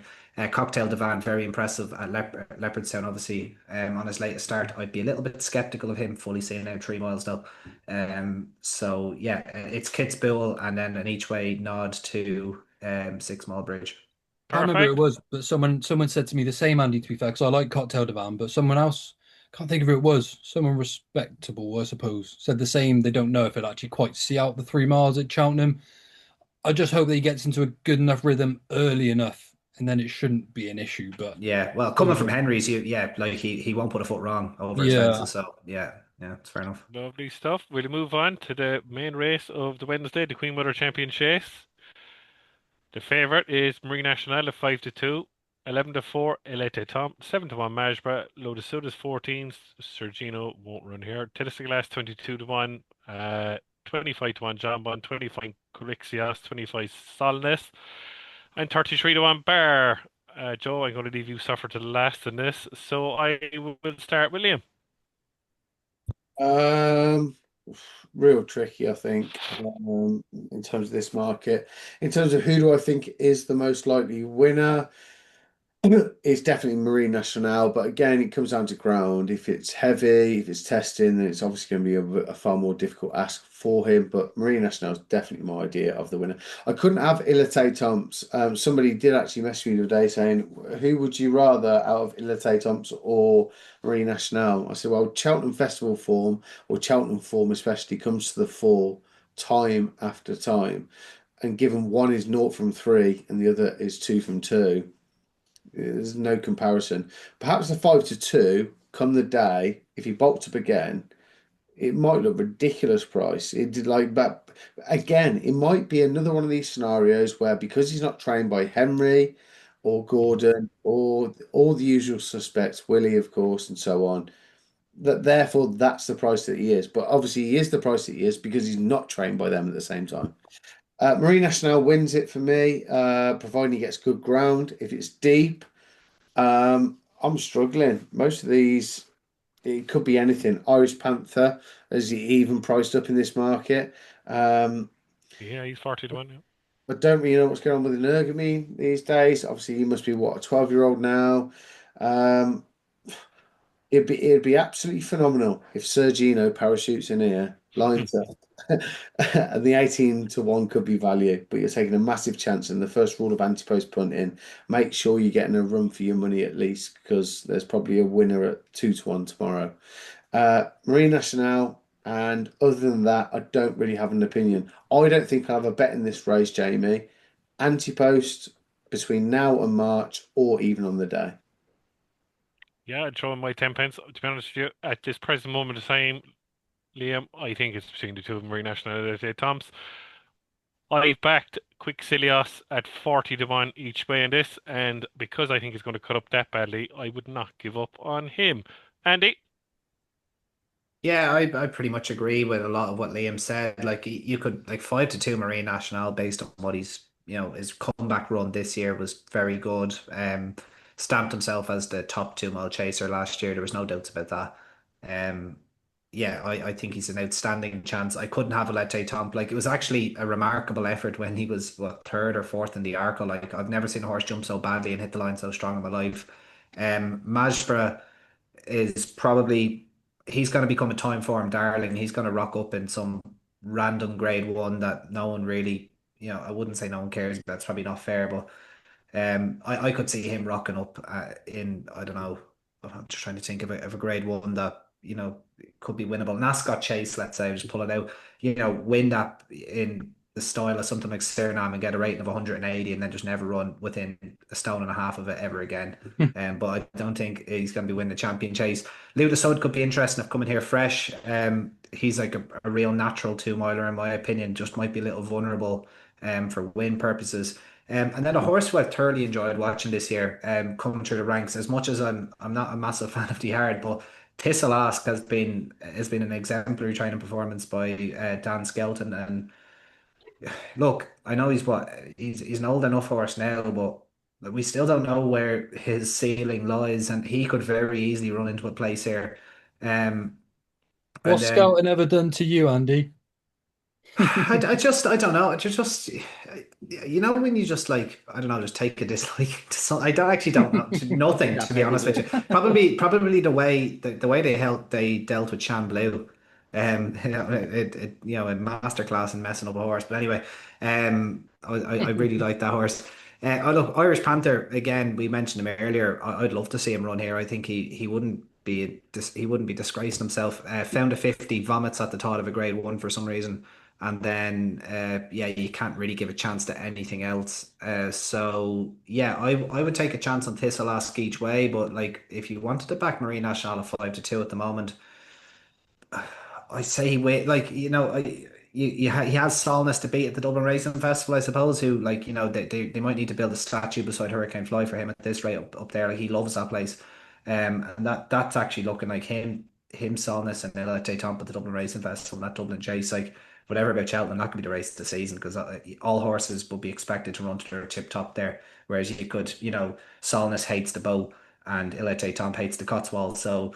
Ilite Tom's a big fan of Leopardstown as well. Like he's Exactly multiple like grade woman that. or the Yeah. And Marine National is, ran really well there last time out and well actually last twice. So yeah, that could just be the race of the season. It could scupper this market a little bit if Marine National was to get B. So if he was to get B, I'd be kind of hoping he gets beat at Leopardstown just to get like for a selfish reason to get a prize in a champion chase because there's no way let's say Tomp or Solness run to their mark in my opinion on the old course of Cheltenham, whereas Marine National will. And then yeah, that's hopefully the way I'll play maybe in a few weeks.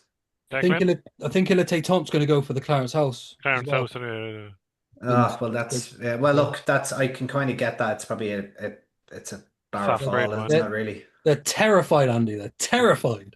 You're allowed to say easy, Andy, if that's what you meant. It's easy. That's what he's going there. Yeah, it is easy. Yeah, he'd be barrow falling that, wouldn't he? Willie must Declan, be confident of winning the championship then, is he? Because he could do with the money at the moment. Mm, mm. Declan Carroll, what do you think? Yeah, look, Hmm. if you haven't had a fiver each way on Captain Guinness already, there's probably Oh, not. do stop now. Fuck's Fuck. sake. Bingo, bingo You're like the probably Dubs now again, like thinking they're going to win the All Ireland in the next 10 years. Come on now, Captain Guinness. there's not a financial advisor in Europe who can help you if you haven't had a fiver each way on him already. Why would you not? He's been placed. Ah, quick kill you. He's either placed or won the last three renewals. Mm. He goes in with awful form, pulled up at heart. He's on the defibrillator at Leopardstown each run before he arrives. You can't miss a beat here. He's a Queen Mother Champion Chase horse. He clearly There's very can. few Queen Mother Champion Chase horses around. You cannot miss a beat. You have to wing every fence. And there's not many that can do it. Like Marine National is absolutely the one to beat. And he's looking fairly solid. But I don't know what he did at Leopardstown. If he does that in a champion chase, forget about it. He'll be pulled up. You're not getting back into the race. Only by night, I think is worth a look. I don't think she'll stay the 2 mile 5. I'd love her to run here. Keith didn't get up. Like Marine National took her completely out of race. Keith just eased down, never tried to get back into it. But like, she's just not a guaranteed runner if you're having an anti-post bet. But Captain Guinness is, and like lads, I'm telling you, just he's just backing me way now and get it on and get it done with, and he's going to run his race. There must be a few quid that you can match at 1,000 for him, surely. No, geez, I was mopping up the 200s there a few weeks ago. I got him down. I don't know. I got him down to 50s at one stage, I think. but come here. You would have made money on him the last 3 years, backing him each way in a race where like everyone's going, oh, I don't know, maybe Marine National, or just back Captain Guinness and take the place money at the very least. Like it's a simple game, lads. It's a specialist race. Henry will have him spot on the day as always. The heart issues would be, the heart mustn't like the cold or something because midwinter it's all over the shop. But He sees that extra furlong in the race description. That's what the problem is. Yeah, That 2 miles one at Leopardstown would make anyone's heart. he's 1 mile 7.5. I'll have a bit of that. Look, lads, you are all going to have worse bets that week than Captain Guinness each way. You've already had worse bets. Look at you all there. I know you have. Just throw a fiver each way in them. I definitely have. It's a tenner, like. Do you know what I mean? Get yeah. rid of the tenner. Don't buy. Just that's 1 point at the festival. Don't have 1 point. Throw the fiver each way on him. And look, can you imagine if he done it again? It's not like I wouldn't fall over now if he did win it. I'd jump You on it. would, you would. Yeah. Yeah, full of money. Yeah. It would be like Ireland getting to the World Cup, your reaction, I'd say. I don't know Right. why. I don't know why you don't all think this is a very obvious each way bet for a He's horse all, that's been placed Fair in enough. two of the last three Sure, yeah. renewals and won one. He's like, okay, look, he's going to turn up. He's Because going to he's go older from than my fence to fence. grandmother, and I've seen he her. won't, he won't beat John Bond deck. He won't beat John Bond. That's what John I'm Bob gonna wouldn't even say. turn up. Forget about him. Right, Well, come on, Mister. I love Marine National. Let's form go. suggests different, like, do you know what I mean? So, Lightning doesn't strike twice, Declan. But I respect your opinion. And look, champion chases. Look, there's been plenty 1-4 shots being beaten in that champion chase. So never know. Go on, Mister Marine National. Yeah, well, look, just first of all, I will say, Deck, before we came on, I said one banker tonight. Deck puts up Declan's got to Captain mention Guinness. Captain Guinness. Yeah. I can't believe everyone's not going. Yeah, I can see where you're coming from. I haven't.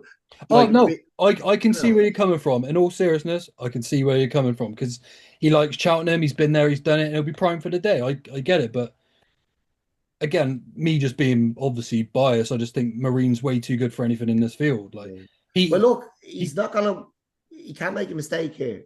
but he don't. But apart from this one, he's made two howlers, Marine. It was one at Leopardstown here, and the other was the Irish Arca, where he ended up doing his back in sort of thing. Apart from that, he's such a good jumper. He's full of speed. Last year, everyone was saying, "Oh, he got beat by Solness twice." He'd had two chase starts as a novice, Yeah. coming into a season against all of these 20 runner grade one, animals that had been there year in, year out, and he improved every single run. He didn't have a race at Cheltenham. He didn't have a race at Punchestown. He's 5, 6, £7 better than he was last year. I just think he's too good. I'm not going to bore anyone with it. No, look, Joe, I'm absolutely with you. He is the one to beat, and he's the reigning champion. And he backed it up at Punchestown, and he ran an absolute cracker to get back into, just be touched off. He is a solid bet. But all I'm saying is, if you haven't had an each way bet on Captain Guinness, you don't understand money. You're like, no, sure. I understand that completely. Like you said, you're getting 20-1 for the place, aren't you? And in a race that might cut up a fair amount, and you wouldn't mind that on the day. I definitely agree. Look, I am balls deep in on Marine at 4-1 already. Have been all season. I think people are going to be in for a shock with how much he's improved actually this year.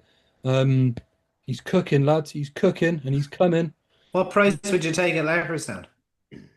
Oh well, I've already backed him a 9-4 before Elite Tom gets pulled out. You mean for the DRF? Yeah, for the DRF. Yeah, I know he has Solness to beat, but like that's probably like I'm quite like so I'm quite disciplined with my punting, Andy. But when it comes to Marine, I just put everything I've got all on the heart. Marine. So right, lads, we'll move on from the championship. Go ahead, Liam. Joe's missus is still tied up at Star Sports. But look, he won. I was on him in the Supreme at 28-1. He then won the champion chase. Like he's mustard at Cheltenham, man. And he's so fast. That French Navy in him, he's inherited all that speed. Like he's a proper animal. And I hope people give him the respect he deserves this year, because it's disgraceful. Some people just can't get off the Willie Mullins train. Serious. come here. If he didn't make you cry last year. Jesus Christ! I was in tears there, and I got not ashamed to say it either. But obviously, I was friends with Mikey and stuff too. I was bawling my eyes out. I couldn't believe it. Best moment I've ever had in racing. That was incredible. That aside, Declan wouldn't let me go to bed. That's what I was crying. The champion bumper, lads. I have no opinion on it. If anyone wants to say a horse that is on their radar, and you don't have to elaborate on it, put your hand up. Look, do you know what? I was kind of going. They're gonna ask me at the bumper. Oh, I have no interest in the race. I just wanted to shit in it now. Come here. I haven't seen one myself personally, so I have no interest in the race. But look, come here. Oh my lord, was very impressive. Keep Him Company has been very impressive. The Jigginstown horse, he's won twice. And Young Rebel, Anna McGuinness took out the shillelagh, gave him a couple of slaps. And the one that won a fairy house. Once the penny dropped, he picked up and galloped away to the line. And the horse who was second has come out and won last week at Cork in the bumper. So I look, we backed him. We had a good bit of crack that day. Like there was a gamble. That was funny, yeah. There was a gamble on Paddy Power, and we were standing in the parade ring, and I was like, "This horse is 8 on Paddy Power," and he was 16. I think one of the lads got 33s. he was Out in the 16, ring. mostly in the ring, and we were kind of going, this thing's going to be pulled up. And she gave him a couple of slaps, and he went up and went away, won really well. Um, but the horse that was second came out and won. So I'd say he could be a nice enough horse now. Andy, Yeah. Yeah, two horses. Deck mentioned one of them. Oh my word! Who, if it was trained by Mullins or Elliott, would be bumper favourite because he won that listed is that bumper the at one that Navan. won at That Nevin with Derek O'Connor? Yeah, extremely impressive. Over travelled and then Derek let out an inch of rain. He went away as if there was nothing there. Like that was Hmm. like easily the best bumper performance probably of the He was season. keen to the furlong He pole. came to the furlong pole. Like like that was extremely impressive. And then the other one that was nearly as impressive, the Martin Brassel trained. It's only a game. Deck mentioned. I think you mentioned one there from that form there, Deck. Did you? The Gavin I Cromwell horse mentioned at Down Royal. I mentioned keep him company. Oh, you're talking about Boys Town, is it? The Boys Town, yeah, beat Boys Boys Town. Town. Anyway, it's only a game. Like basically took a gap that didn't exist up the rail at Punchestown on John Durkin Day, and went away and beat Boys Town, who was extremely impressive at Down Royal. Um, I was hoping I'd see him in the maiden hurdle at Leopardstown on the 26th, that 4-year-old maiden hurdle, because I thought he'd like. I was nearly looking for Supreme quotes after that. Hmm. Um, if he rocks up at the Dublin Racing Festival, he will be a bet in the bumper. But like he looks like a serious horse. He's by a stallion called Goliath de Berlay, who you're going to be hearing an awful lot more about now in the next 2 or 3 years. Only kind of starting out there in France. But it's only a game. Serious horse. So keep him on. Yeah, keep him close to your radar. 25 to 1 at the moment for the champion Wilbur. Joe, do you have anything for the bumper? Well, I was gonna just mention the two that Deck did as well, keeping company and oh my word. So I've got nothing to add, but just as impressed with like keeping company's the honest horse. He's gonna gallop all the way to the line. If it's run for pace, then oh my word, he showed a wicked turn of foot, like so you can't not really be impressed. So yeah, they're on the radar as such, but it's not a market I'll get involved in until Till the the, day. the day pretty much, to be Yeah. honest. Liam? Nope. Lovely. We'll move on to the Mayor's Hurdle. Lassie Mode is 15 to 8 on the Thursday. The grade 1 over 2.5 miles. Now switch to the new track. Woodhu's 2 to 1. Brighter Days Ahead is 5 to 1. 16 to 1. Jade de Grugy. 25 to 1. The rest. To be honest, who cares about the rest? It's between Lassie Mountain and Woodhoo. Liam, we'll stick with you. She's a penalty kick, surely, if she runs in here, yeah? Maybe. I wouldn't be so sure. I No. think the Maybe. horse from Jamie Snowden's is pretty nice. La Conquiere. No, she's in the She'll mare's run in the novice. Mayor's Novice, so this is the Mayor's Hurdle, sorry. Oh, Lossymouth. Yeah, yeah. You've had a brain fart, I think. Yeah. Yeah, for some reason I thought that we were No, going. that's a grade 2, so that's a Yeah, good. yeah, Yeah. Lossie, Lossymouth. Voodoo, and all of that lot. Lossymouth. Yeah, yeah. Hacks up. Obviously, I put up take no chances, thinking if she could turn it into a staying test with Woodoo, provided at that moment in time that she would go to the champion hurdle, then potentially take no chances would have a chance. Take no chances has no chances if Lossymouth turns up. If she jumps all the obstacles, and she's only come down the once, hasn't she? Other than that, she's looked mustard. She's one of my biggest outlays in terms of single financial bets last Hmm. season, and I don't really like playing at short prices. But she's mustard. She turns up, game over. I agree. She turns up, game over. Joe? Yeah, Lossy Mouth. I think we're going to see the 1-2 Lossy Mouth and Voodoo again. And I think Voodoo's going to get a little bit closer to her this time. But ultimately, I just think Lossy Mouth's going to have a tiny bit too much, but not as much as people are thinking. Andy? I'll probably be in the bar for this one. It's a stupid race. Yeah, look, I do like Woodhull. I think she's a nice mare. I can see why they didn't give her the 2 mile entry because look, if you look at her run at Leopardstown, she just never looked quick enough. Obviously, Feet of a Dancer, nice mare herself. I say they'll be two fighting out the places at least. Yeah, Lossiemouth is the one they have to be. Look, lads, just to make sure I have this right. Let It Rain, who has a potential entry. Or I think she has actually been entered about 80 to 1 there. She's only had 3 hurdle starts. Now she looks chucked in from a height off 124 and she has a William Hill hurdle entry. Do you need a certain amount of runs to run the William Hill hurdle, or is it is it four runs or 5 runs, or does anybody 3. know the correct? Is it just 3. 3? Is it? No, no, Okay. no. It's the Premier Handicap rule, isn't it? So I think it's the 4, but it's 5 for the festival, isn't it? No, 5 for the festival. So yeah, the Cheltenham Festival quite literally has its own rulings, doesn't it? yeah. So Yeah. no, Right. Yeah, but Okay. did they change it for Premier Handicaps after Stateman? I'm sure it's 3 because it was the same last year. It's Let me have a 3 look. before the win. It's It's, 3. it's, It's 3 before the Betfair Hurdle. Sorry, I always call it the Betfair Hurdle in Newbury. But when Are it you comes to the sure? Because when it comes to the Martin Pipe, the I'm Carl Cup, and everyone, the novice hurdles, the novices going into the handicaps at Cheltenham, like the Pipe or the Carl Cup, they need 5 runs as a novice. So Yeah. so It's not as a novice. It's 5 runs straight up, isn't it? just no, 5 no, Oh, runs. No. this is in the novice handicap. So for example, the juvenile, the Boodles, Yeah, that's only 3. the Jack Richards, yeah, they're all 3. Then anything over fences in It's open 4. 4, 4, anything open hurdles is 5. 5. Yeah. Okay. So it's not just novices. So it's Anything 5. Okay. outside of that deck is 3 in the UK. So Right. But they Oh, yeah. did, after Stateman won the county, they did bring in a rule for the Premier Handicaps, which really hurt the Betfair hurdle. So they must have changed that, obviously, when they made the new rule for Cheltenham then. For whatever reason, it's definitely 3 for this anyway. Okay, Yeah. well, look, great. So what my theory is, look, let it rain looks like, just do not fall off for the Betfair hurdle or the William Hill hurdle or whatever it's called. Like, I'd say she goes and wins that very, very easily. She probably wins it so easily that she could rock up in the mare's hurdle. I think I'd just rather back her at 4 or 5 to 1 for the William Hill hurdle. But if anybody wants to, 80 to 1 plus, um, and back her each way for this, I could see her, scuppering her mark at Newbury. I don't think they get 5 runs into her because I know she's popular for the county hurdle and whatnot. But if she goes and wins that race at Newbury easily, which I think she could, I think she could rock up here. But I think I might rather take the shorter price. Just back her at Newbury, get your money on, and then just take the shorter price with a bit more certainty at Cheltenham. Just keep an eye on her. Andy, Declan?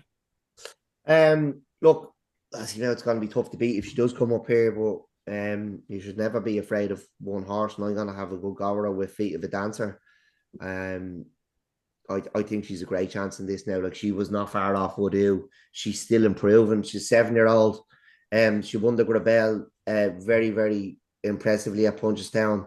What was it? Was 2 lengths, maybe just over 2 lengths off Woodoo. Like, she's still improving. She could well win this and turn up 40 minutes later and win the Stairs. Very good. Deck, do you think she'll run in that listed handicap at the DRF? That's where I was hoping to back her. The one that Vicio won before. I know The mares. the one that The- Maxim, the one no. that Maxim Oh, won the 2 other years one. The ago, other one. The one Percival Galway won off 1-2 something a couple of years ago. He pissed up. Oh, the 3 miler. Yeah. So Maxim won it 2 years ago, and Oh yeah, the Ah, 3 go on, miler. The Max. 3 miler. The 3 miler, yeah. What's she rated now? 139. I'd say she's gonna just turn up and win this. To be honest, I would never have thought about that. I know it's worth 100 grand or something, but There is the I Quavega thought at she Punchestown was. as well. I thought Declan. I throw my 10 pence into the pot here. I thought she got an offer right last year in the per temps. I know that did great, run really well, like, but I thought she got an offer right. She should have won that per temps final last year. Did she place in it? Did she? Did she 4th, finish? yeah. 4th, yeah. She actually Terrible. wasn't the best ride now, It yeah. was terrible. But anyway, I'm moving on now because it only upset me. Stairs hurdle, 3 miler. The grade 1 for stairs over the championship distance over 3 miles. Chihupu is 7-4. Honesty Policy is 9-2. Impose Trois is 6-1. Last year's winner Bob Olinger is 9-1, and it's 33-1 bar. Right, who am I going to go to? I'm going to go with Joe first. You're on a decent price here for the second favourite, Joe, aren't you?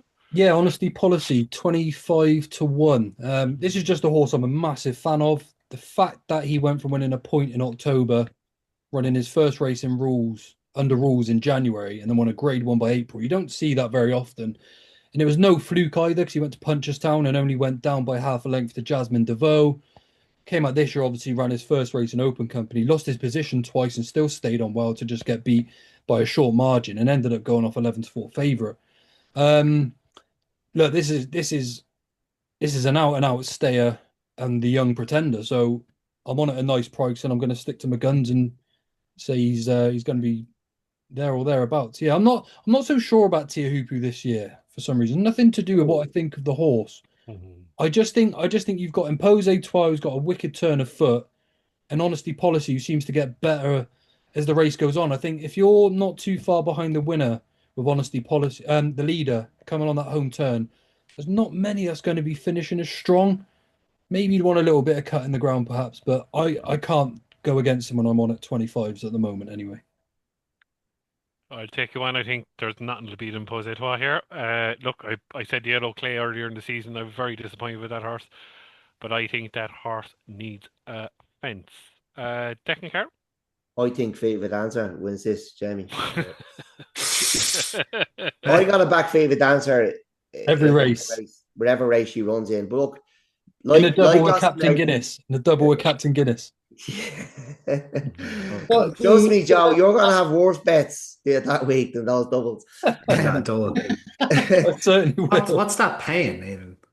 I'll have to have a look at that. You keep talking, I was going to look that up. Yeah, I waffle on here. Look, like Lassie now, Tupo's going to be very, very tough to beat, and he was so impressive at Leopardstown. Like, I was really, really taken by him, and he's not always a horse that I've always warmed to, but like he's not like your big bucks or your the English name's gonna Dreamer. the English name's gonna Dreamer. get Andy the one the blind fella owns. Remember we were talking about this Oh, week. Paisley Park. Paisley Paisley Park. Park. Yeah. He's Paisley not Park. like them. This is a horse who's won two grade ones over 2.5 miles. He's beaten Honeysuckle. Like people, I used to actually think, he's just a grinder. He's not. He's top class.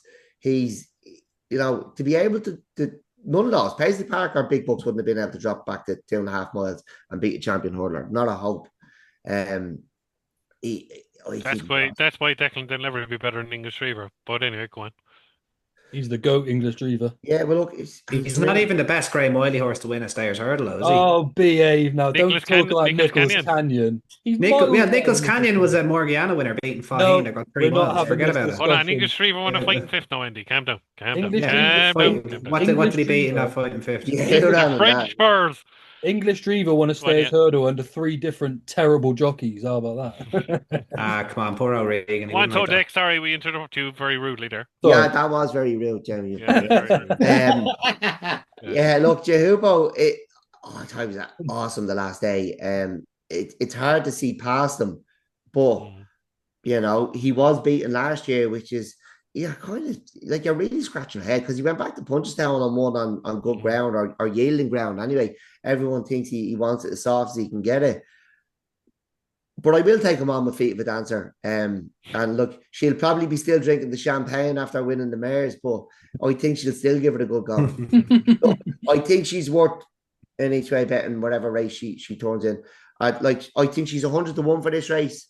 There's another 5 for each way. Like, do you know what I mean? That's just another point you're not gonna have. 100,000 to 1 for the double then. Yeah, there's one firm that goes 100 to 1 for both of them, which gives you a 10,200 to 1 double. Is Go on, that Andy Cummins, go ahead. I'm doing that? You enjoy that, bud. Stayers Hurdle, I think that was a career best from Tehupu last time out. I was really impressed by him, actually. He's a horse I could never warm to myself. That definitely makes him the one they all have to be. I saw a few people popping up Honesty Policy at 4 to 192. I know you're on a flashier prices, Joe. I'd much rather be on at those prices. I don't think he's going to be much bigger than 4 to 1 No. on the day. Looking through the field, I found this very tricky now. Like, this is a race that I always love to attack the most because I thought there was the most value in this in previous years. Cabral du Matan was quite impressive on New Year's Day at Cheltenham. Another horse that won on New Year's Day at Cheltenham that hasn't been talked about as much is Ma Chanteau, 144 rated hurdler, progressing through handicaps. It's been done before in the Stayers Hurdle. He's only a 7-year-old, 4 from 8 over hurdles. Um, won his last or 2 of his last 3 over 3 miles. I thought he did well to hold off Ace of Spades, who was obviously the favourite that day on at Cheltenham. He's about 40, 50 to 1. I could see him, giving it a decent go. I wonder if he'll get a Cleve Hurdle entry. That might tell us a little bit more, but he's on my radar. I wouldn't say he's a bet right now, but I've seen worse 50, 40, 50 to 1 shots out there. Lovely, Andy. Liam Firkin. Yeah, I've never taken to Tiupu particularly, for whatever reason. Just obviously some of those horses just don't quite capture your imagination. Tiupu's always been one of those for me. In Pose Trois, I'm still surprised to see the fact that he's a bigger price than Honesty Policy, but obviously the progression's potentially there with the younger horse. Um, I will end up backing something at daft prices probably on the day. In fact, I probably will do prior to that, and they will be a horse that Joe alluded to prior to one of the early season meetings that we had, Doddy the Great, who won the attempts. And Joe said there's not much between those that are winning the Stayers Hurdle and those that are winning the attempts, and there's not. And I started to think this was going to set up to be an absolute classic this year. Like we could have Mm. potentially a brilliant field, really competitive, the yellow clay coming up, younger generation, and some of those more established like Tiupu and others. But this is just that's just not the case. So Doddy the Great, he's 100 to 1. I'd back him on the exchange if you get massive prices, and I'm going to follow Declan in, and hopefully I'll get on before this goes out online. Dancer. So I'm going to back Doddy the Great, Feet of the Dancer. Hopefully they're both at thousands, and there's £5 to be matched. I mean, Declan can wrestle over the £2.50 each. Fever Dancer's actually only about 30s on the exchanges for this race. Like there's probably I just glanced at it earlier. There's I'll, probably I'll, I'll take the hundreds and yeah, like I'm just gonna do that double now. Fever Dancer Captain Guinness at 10,200 to 1. That's we'll have worse bets that week, lads.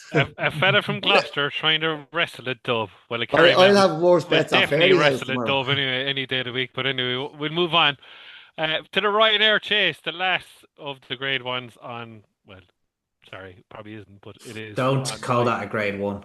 It is a grade one, Andy. So we have to move on from that. So fact to fight is 2 to 1. I'm going to try someone mad here though. 8 to 1, Django Bay. 10 to 1, Marriage by Heart was 12 to 1. Whatever, who's going to turn up here? Because I think it's a crap race. But anyway, Factified 2 to 1. I'm going to take it on, and I'm going to drive Liam Firkin mad because I think Django Bay at 8 to 1 is the best bet of the whole meeting each way at 8 to 1 because I think he should run here, and I think he'll beat Factified. I'm going to shut up now, and I'm going to go to Liam Firkin. he's declared for this race, not the Gold Cup. I will not watch a single minute. Why do Well, you think I said it? that's a lie, obviously, but I'll be Mm. absolutely. It just makes no sense. Why on earth would he turn up here? Fact to file, I think yeah, again you can take on. I think you can look at horses at much bigger prices. Interesting that they gave Romeo Coolio an entry here. I think Gordon Elliott left the door open. He said there was a 99.99% chance that he would run in a novice race, so that leaves a 0.01% chance he does turn up. So completely close the door. Django Bay will not run it. No way he should run it. I will get onto it, I'm sure. Other than that, Factify, I think you can take him on. With what is the question? And I think there's loads of value in behind because you basically got Factify to beat because Django Bay, Gaelic Warrior, Madgeborough, John Bon, Bambridge, Jukebox Man, Romeo Coolio, who are basically what six of the top nine in the market, and not actually even going to turn up here. Impere Pass is really interesting, I think. 25 to 1. Daryl Jacobs suggested when somebody had asked him on Twitter what's his plans, and he said we are basically looking at spring targets. If Imperio Pass turned up here, 25 to 1, he will not be that on the day. Absolutely not. It will be single figures and short single figures. Jaguars, another one. I'll leave that to Joe, however.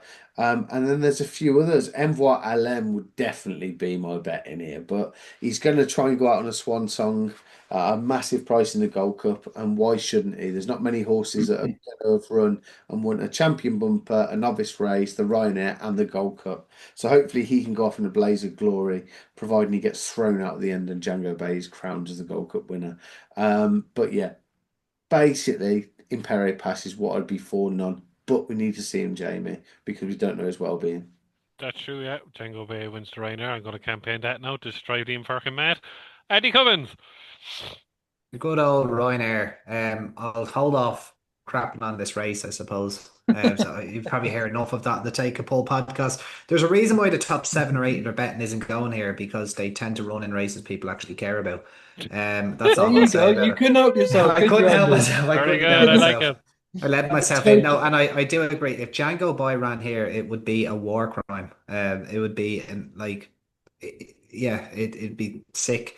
Yeah, this is for horses not good enough for the Champion Chase or the Gold Cup.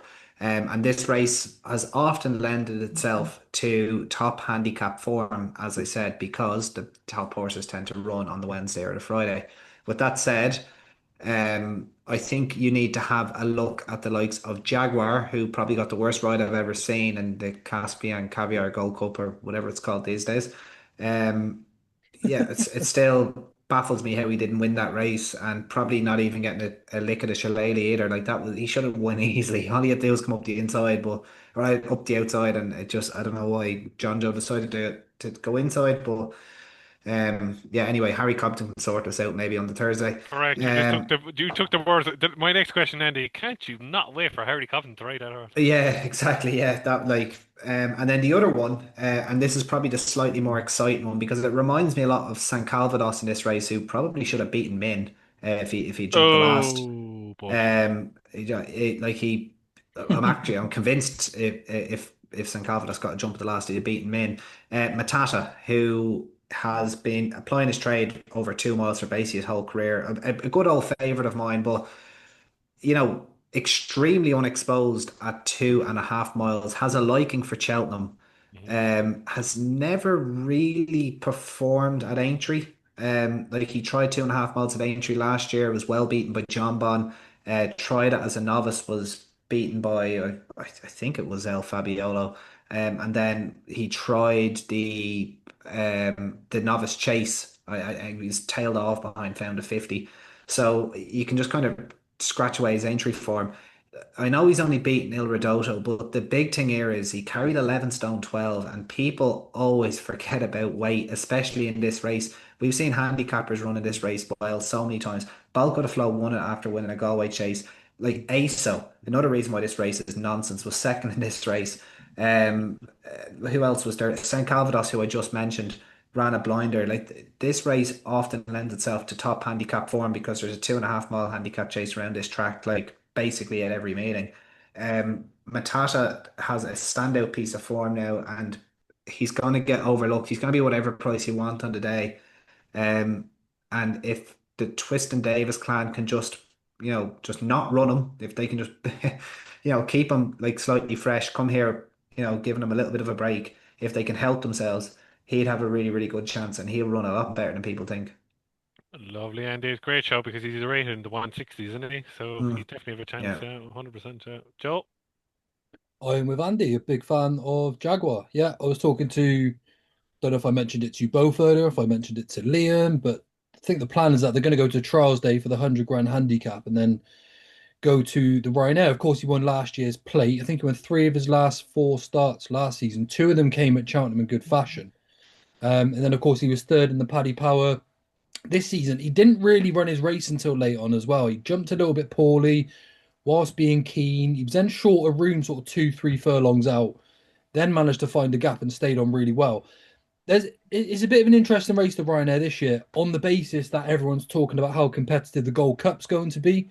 But I got a feeling we might get a little bit of a last minute switcheroo from 1 or 2 of them when they realise how open the Ryanair is. Because if you look down the field here, I could look at 3 or 4 runners maybe, bar the ones that are going to potentially go to the Gold Cup, sort of like your Jukebox Man, your Django Bay. I think we could be in for a little bit of a shock result here, and I think Jaguar's a horse that's going forward, jumps really well, proper old school national hunt steeplechaser. Love the way he moves, love the way he travels, loves Cheltenham. There's quite a lot to like, and it's obvious that they're mapping them out for this race too. So getting there nice and fresh, I think Jaguar's going to surprise a few people this year. Yeah. Lovely. No, we're about an hour and a half, lads, and hope we haven't still bored you at this moment. Whoever's tuned in, like and subscribe to the channel, and we thank you all for the viewers.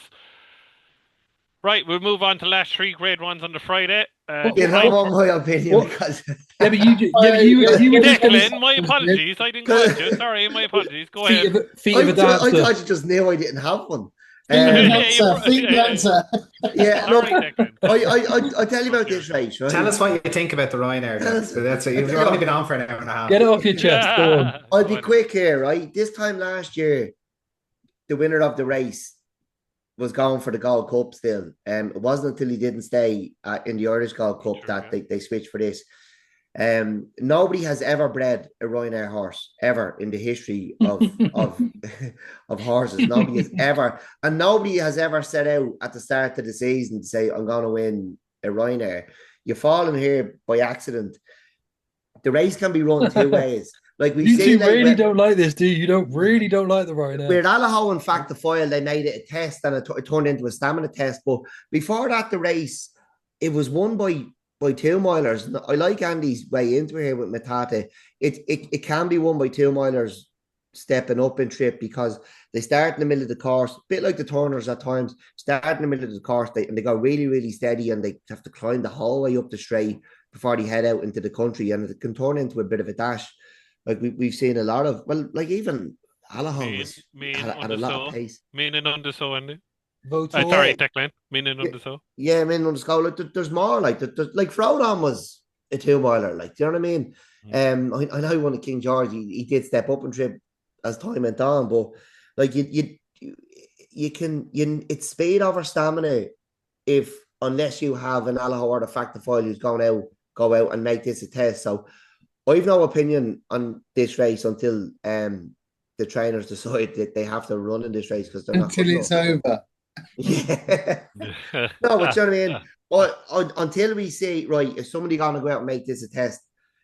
If they're not, I'd be with Andy on someone like Matata because it's won by speed horses, but it's a shite race and it shouldn't be it shouldn't be at the meeting. And like we'll get to the Gold Cup soon, but there's a horse going to be running that who wasted a career knocking around in this. Lovely. The Triumph Hurl, I've absolutely no opinion on at this present moment of time, but we'll go through now. The favourite is Narcisco Hess at 4-1. 10-1 Maestro Conti, 10-1 Monge 2, Proactive a Macho Man run tomorrow at Fairy House. Fantasy World is 14s. Matan Midi A Swar is 16-1, and it's 20-1 Bar the whole lot. Joe, you have a lot of strong opinions on the Triumph Hurl, am I right? Yeah, I mean, I could tell you about most of them. Whether I could tell you which horse is going to win the race is a different sort of matter, of course. But I mean, Narciso he's produced a really smart, quick time for starters. I suppose that at the minute you're saying that's Mark Walsh's ride, but a lot could depend on what happens between Proactive and Macho Man. I suppose if Macho Man goes and beats Proactive, then you know where Paul Townend's horse is, and then you know where Mark Walsh's horse is. Unfortunately, there's a few horses here that probably aren't going to turn up geared for the race.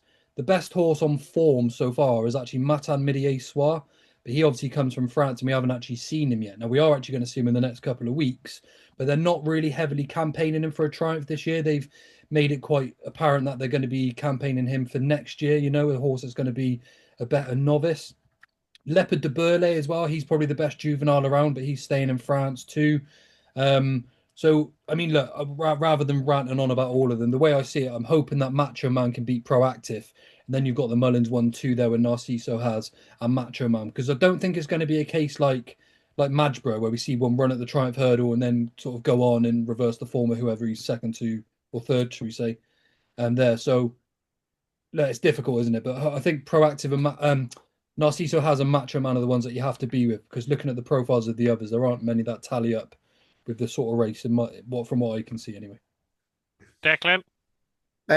Just on Narciso has like he didn't put that much more difference between. I know. If you watch that, I know what you're going to say with Adrian. Yeah. And when the race was ran a little bit different though. If you watch Adrian the first day, never really looked settled, but the last day did. So even though the winning distance may seem the same, I'd Yeah. actually mark that performance up a little bit, sort of thing, because as soon as Narciso came Yeah. into gear, he was gone. Yeah, fair enough. I was gonna say, look, so I wouldn't be saying he's passed out March too, but look, Highland Crystal has been quite impressive. Oh, I love her. She's brilliant. She is really, Yeah, really nice mare. Yeah. like she ran in an academy hurdle at Punchestown and she was very, very good, very impressive, very easy on the eye. And then she's gone to Newbury and followed up I don't have a massive opinion on the race. If, Yeah. if you want, like that's the one I can talk about at the moment. But after the Dublin Racing Festival, I might start to form more of an opinion. I agree with you. I'm the same with you, Declan, that way. Liam? Um, I am literally the day, and I'm going to go onto the onto Betfair Exchange, and I'm going to find the bottom five in the market, and I'm going to have a tenner on each of them. Just wait Yeah, till the day till Willie just runs them wait at till the 100 to day. 1. Yeah, yeah. I agree with you. Yes. Andy? Yeah, I think this is like I was speaking of Willie, like poor old Poneros winning this on debut, and then they just decided to ban debutants in the race. Like, it's Oh, just it's fixing a nonsense. problem that never existed, like because to save the punter. It's like if you get done by a 100 to 1 shot, it's a 100 to 1 And for a reason. the Like thing is as well, Andy, it's not like he had no race experience. He'd ran more times on the On the flat than flat, most yeah, of he's yeah. probably the most the. experienced horse in the bleeding race. Like If yeah, they Yeah, he's caught exactly. Willie Mullins going for a piss, they'd take the toilets out. Yeah, And the other thing is, surely it's not as if it had been punted off the boards because it's owned by the shrewdest punter known to man. yeah, And, yeah. Okay, yeah. go off at and 100. Liam, he bought it off Kia Jarabshin. He Well, actually bought it off Emo. He so actually bought it off Emo. How And not can a you call shilling for yourself him. shrewd if you let your horse go off at 100 to 1? so Yeah. Yeah, so that's it. so Yeah, yeah, exactly. Too busy having 20 million quid on over 10 corners in the game in Yeah, yeah, yeah, yeah, Malaysia or something. I don't know. a genius bought a horse off an idiot, and he's still yeah. like, Yeah, yeah, it's yeah, what? very good. Yeah. What's so, Yeah, Andy? Anything tickle your I very fancy at this much. moment? Yeah, I very much like Highland Crystal, but I have a theory that she ends up in the Don Run with all the allowances if Monge 2 Like Galileo keeps. Dame did last year, Yeah, yeah? Yeah, if yeah. Monge 2 keeps progressing the way she is for the same owners. And then I already mentioned Active Innocence earlier, so I'd be silly not to mention Manila Manila Yoga Yoga, here. yeah. So I thought I think he's a lovely horse. And Study a Man, his stud fee is 35,000. He's still very much a flat stallion. Hmm. But what he's doing is early signs that any of his horses going from flat to jumps, or even some of them, like I know John Allen went and tried to buy a lot of them, that were kind of falling through the cracks to go like Academy hurdling with them again. Manila Study, Immediate Effect, who was a winner, I think, on New Year's Eve for Gordon Elliott, and then obviously Manila Yoga. So whatever about Study a Man, he looks to be getting jumpers. And I'd say this is a very nice horse, Manila Yoga. It'd be interesting to see if Paul Nichols goes through it and ends up in the Triumph Hurdle. But I don't really have a massive opinion on the race at the minute. Lovely. We'll move on to the Albert Bartlett. Look, I'm not going to mention the horses that we've mentioned already in the betting because I don't think they'll turn up here. So I'm going to start with Dr. Steinberg is 20 to 1. U Proof is 20 to 1. Lazar the Star is 20 to 1. Soldier in Milan is 25 to 1. County Final, Common John Drawl in the 25 to 1 bracket. I put up on our anti-post series. I think because he ran very well in the race at the maiden hurdle at Christmas in Leopardstown. I think Doctor Dumaine will go here, and he's 20 to 1 to find out. He won a 2 mile 3 bumper at Cork. I think he's a stair to maiden in the making. I think he's a 3 mile chaser down the line. Andy, I'll stick with you. Look, it's a wide open market. We all know that. Anything tickle your fancy at that at the moment? Probably not. Dr. Demanela, Dr. Dano trying 3 miles as an novice might be a I good know, laugh I now, understand, but but you're like, look, I've warned him this, Andy. I I have yeah, know, warned him. yeah, but their yeah. stats and all that crap is there. It's Yeah, that's like Dr. He's Dano's I don't know if he get this trip in the back of a horse box now. he's If he was just the a Personally, mayor, he bad. might get. he He's might just a if bad. exactly. he was a mayor, he might get it. He's just a Yeah, bad 2 miler. That's what he is, James. I tell He's you, not a yeah. 2 miler, though. Go on. he's a bad one. That's Um, what Just he a is. slow horse that doesn't stay. Yeah, yeah, a horse that might have looked like he had his copybook blotted in mid-November, and is a horse that Deck likes as well as the Flying King. yeah, I like him. Like the signs are out. Like I talked about horses winning graded races with penalties. It's always a very good sign. And I'll sort that did that in the four auction. Beat the Flying King, giving him £4. Got back up to outstay him. I just think the Flying King just got to the front and pricked his ears. Didn't do a whole lot. Wouldn't be love with Um, the ground either, Andy. I don't think either that day at Navan. yeah, I think it was more. I think it was just more idle. I can see where you're coming from. Like it's you couldn't discount it, but I do think he looks like it looked like he disgraced himself that day, and now you could maybe in the bet with the benefit of hindsight maybe think, oh, that wasn't a bad run. Yeah, it wasn't bad. Yeah, but like the Albert Bartlett at the moment, Jamie is like Mm. it's like Deck and I were talking about this offline. Like if you have a horse that's like Albert Bartlett bound, even by January or December time, it's like you just have a horse that's not very good because something's going to step up and trip and do you. Yeah, you know, And like I'd Jasmine DeVoe say did last year. Yeah, exactly. Like I always say, speed kills those that don't have it, and I usually want a horse that's trying 3 balls for the first time in a Bartlett. yeah, Um, 100%. yeah, so Like I would be Penn Hill was a huge one with that. Yeah, exactly. Yeah, so I'd be looking towards the Flying King, um, but it's really like yeah, it's really yeah, it's good. borderline guesswork at this stage, you know. Liam Perkin. I don't know if people would really regard statistics or in terms of like speed figures and things like that. I spoke to Andy Holding, obviously that's where he specialises, and he basically echoed every single thing that Andy's just said with regards to the Flying King. They recorded a pretty good time from a staying perspective. The two that are on my radar, U Proof, obviously already Yep. tipped Antipode series. I think that he will definitely avoid the DRF and will go to the Mercedes Benz at Clonmel. Whether he has the ability or even the speed to stay 3 miles in the Albert Bartlett is probably questionable, I think. But he had a decent, to my eye, decent turn of foot Limerick over the intermediate trip. The other one's Conman John. I thought Conman John's been pretty impressive over the course of the season. Great fleets actually lined up and his favourite for a quite a decent prize pot at Windsor over the course of the season. Sorry, over the course of the weekend. So that would frank that form further. So they'd be the ones on my radar. But as the main play, U Proof, and yeah, obviously it's already been tipped on the Antipode series. Deck. Nobody has ever bred an Albert Bartlett horse. Just like a Ryanair horse. Just like Yeah, a Ryanair Harris you gone get bad. beaten in this and you end up running in the right area. Look, if you'd only campaign your horse for this race if it couldn't jump and it was very slow, or you're an idiot. The picture's not clear for me yet because we'll find out as more tests coming over the coming weeks who will have to run here because they haven't got the ability to run. Like they should get rid of this race. It's an awful hard race on novices, and like if you're not going to get rid of it, I'd maybe move it to the old course because it's a very hard test on a young horse on the new course, and like really I think probably get rid of this, and if you wanted you could up the turners by a furlong or something, but um I've no opinion on this race yet, so whatever Andy said. Joe. Yeah, I mean, well, I can break the news to Andy that he's certainly on the right track because this is the race the Flying King's going to be targeted towards. So, and you can see the angle, can't you? He travels nicely and seems to get better as the race goes on. I like him, but I have also unfortunately tipped Classical Creek at 25-1. I think you can pretty much get around 66 for him now. He was terrible in the Ballymore at Naas last week.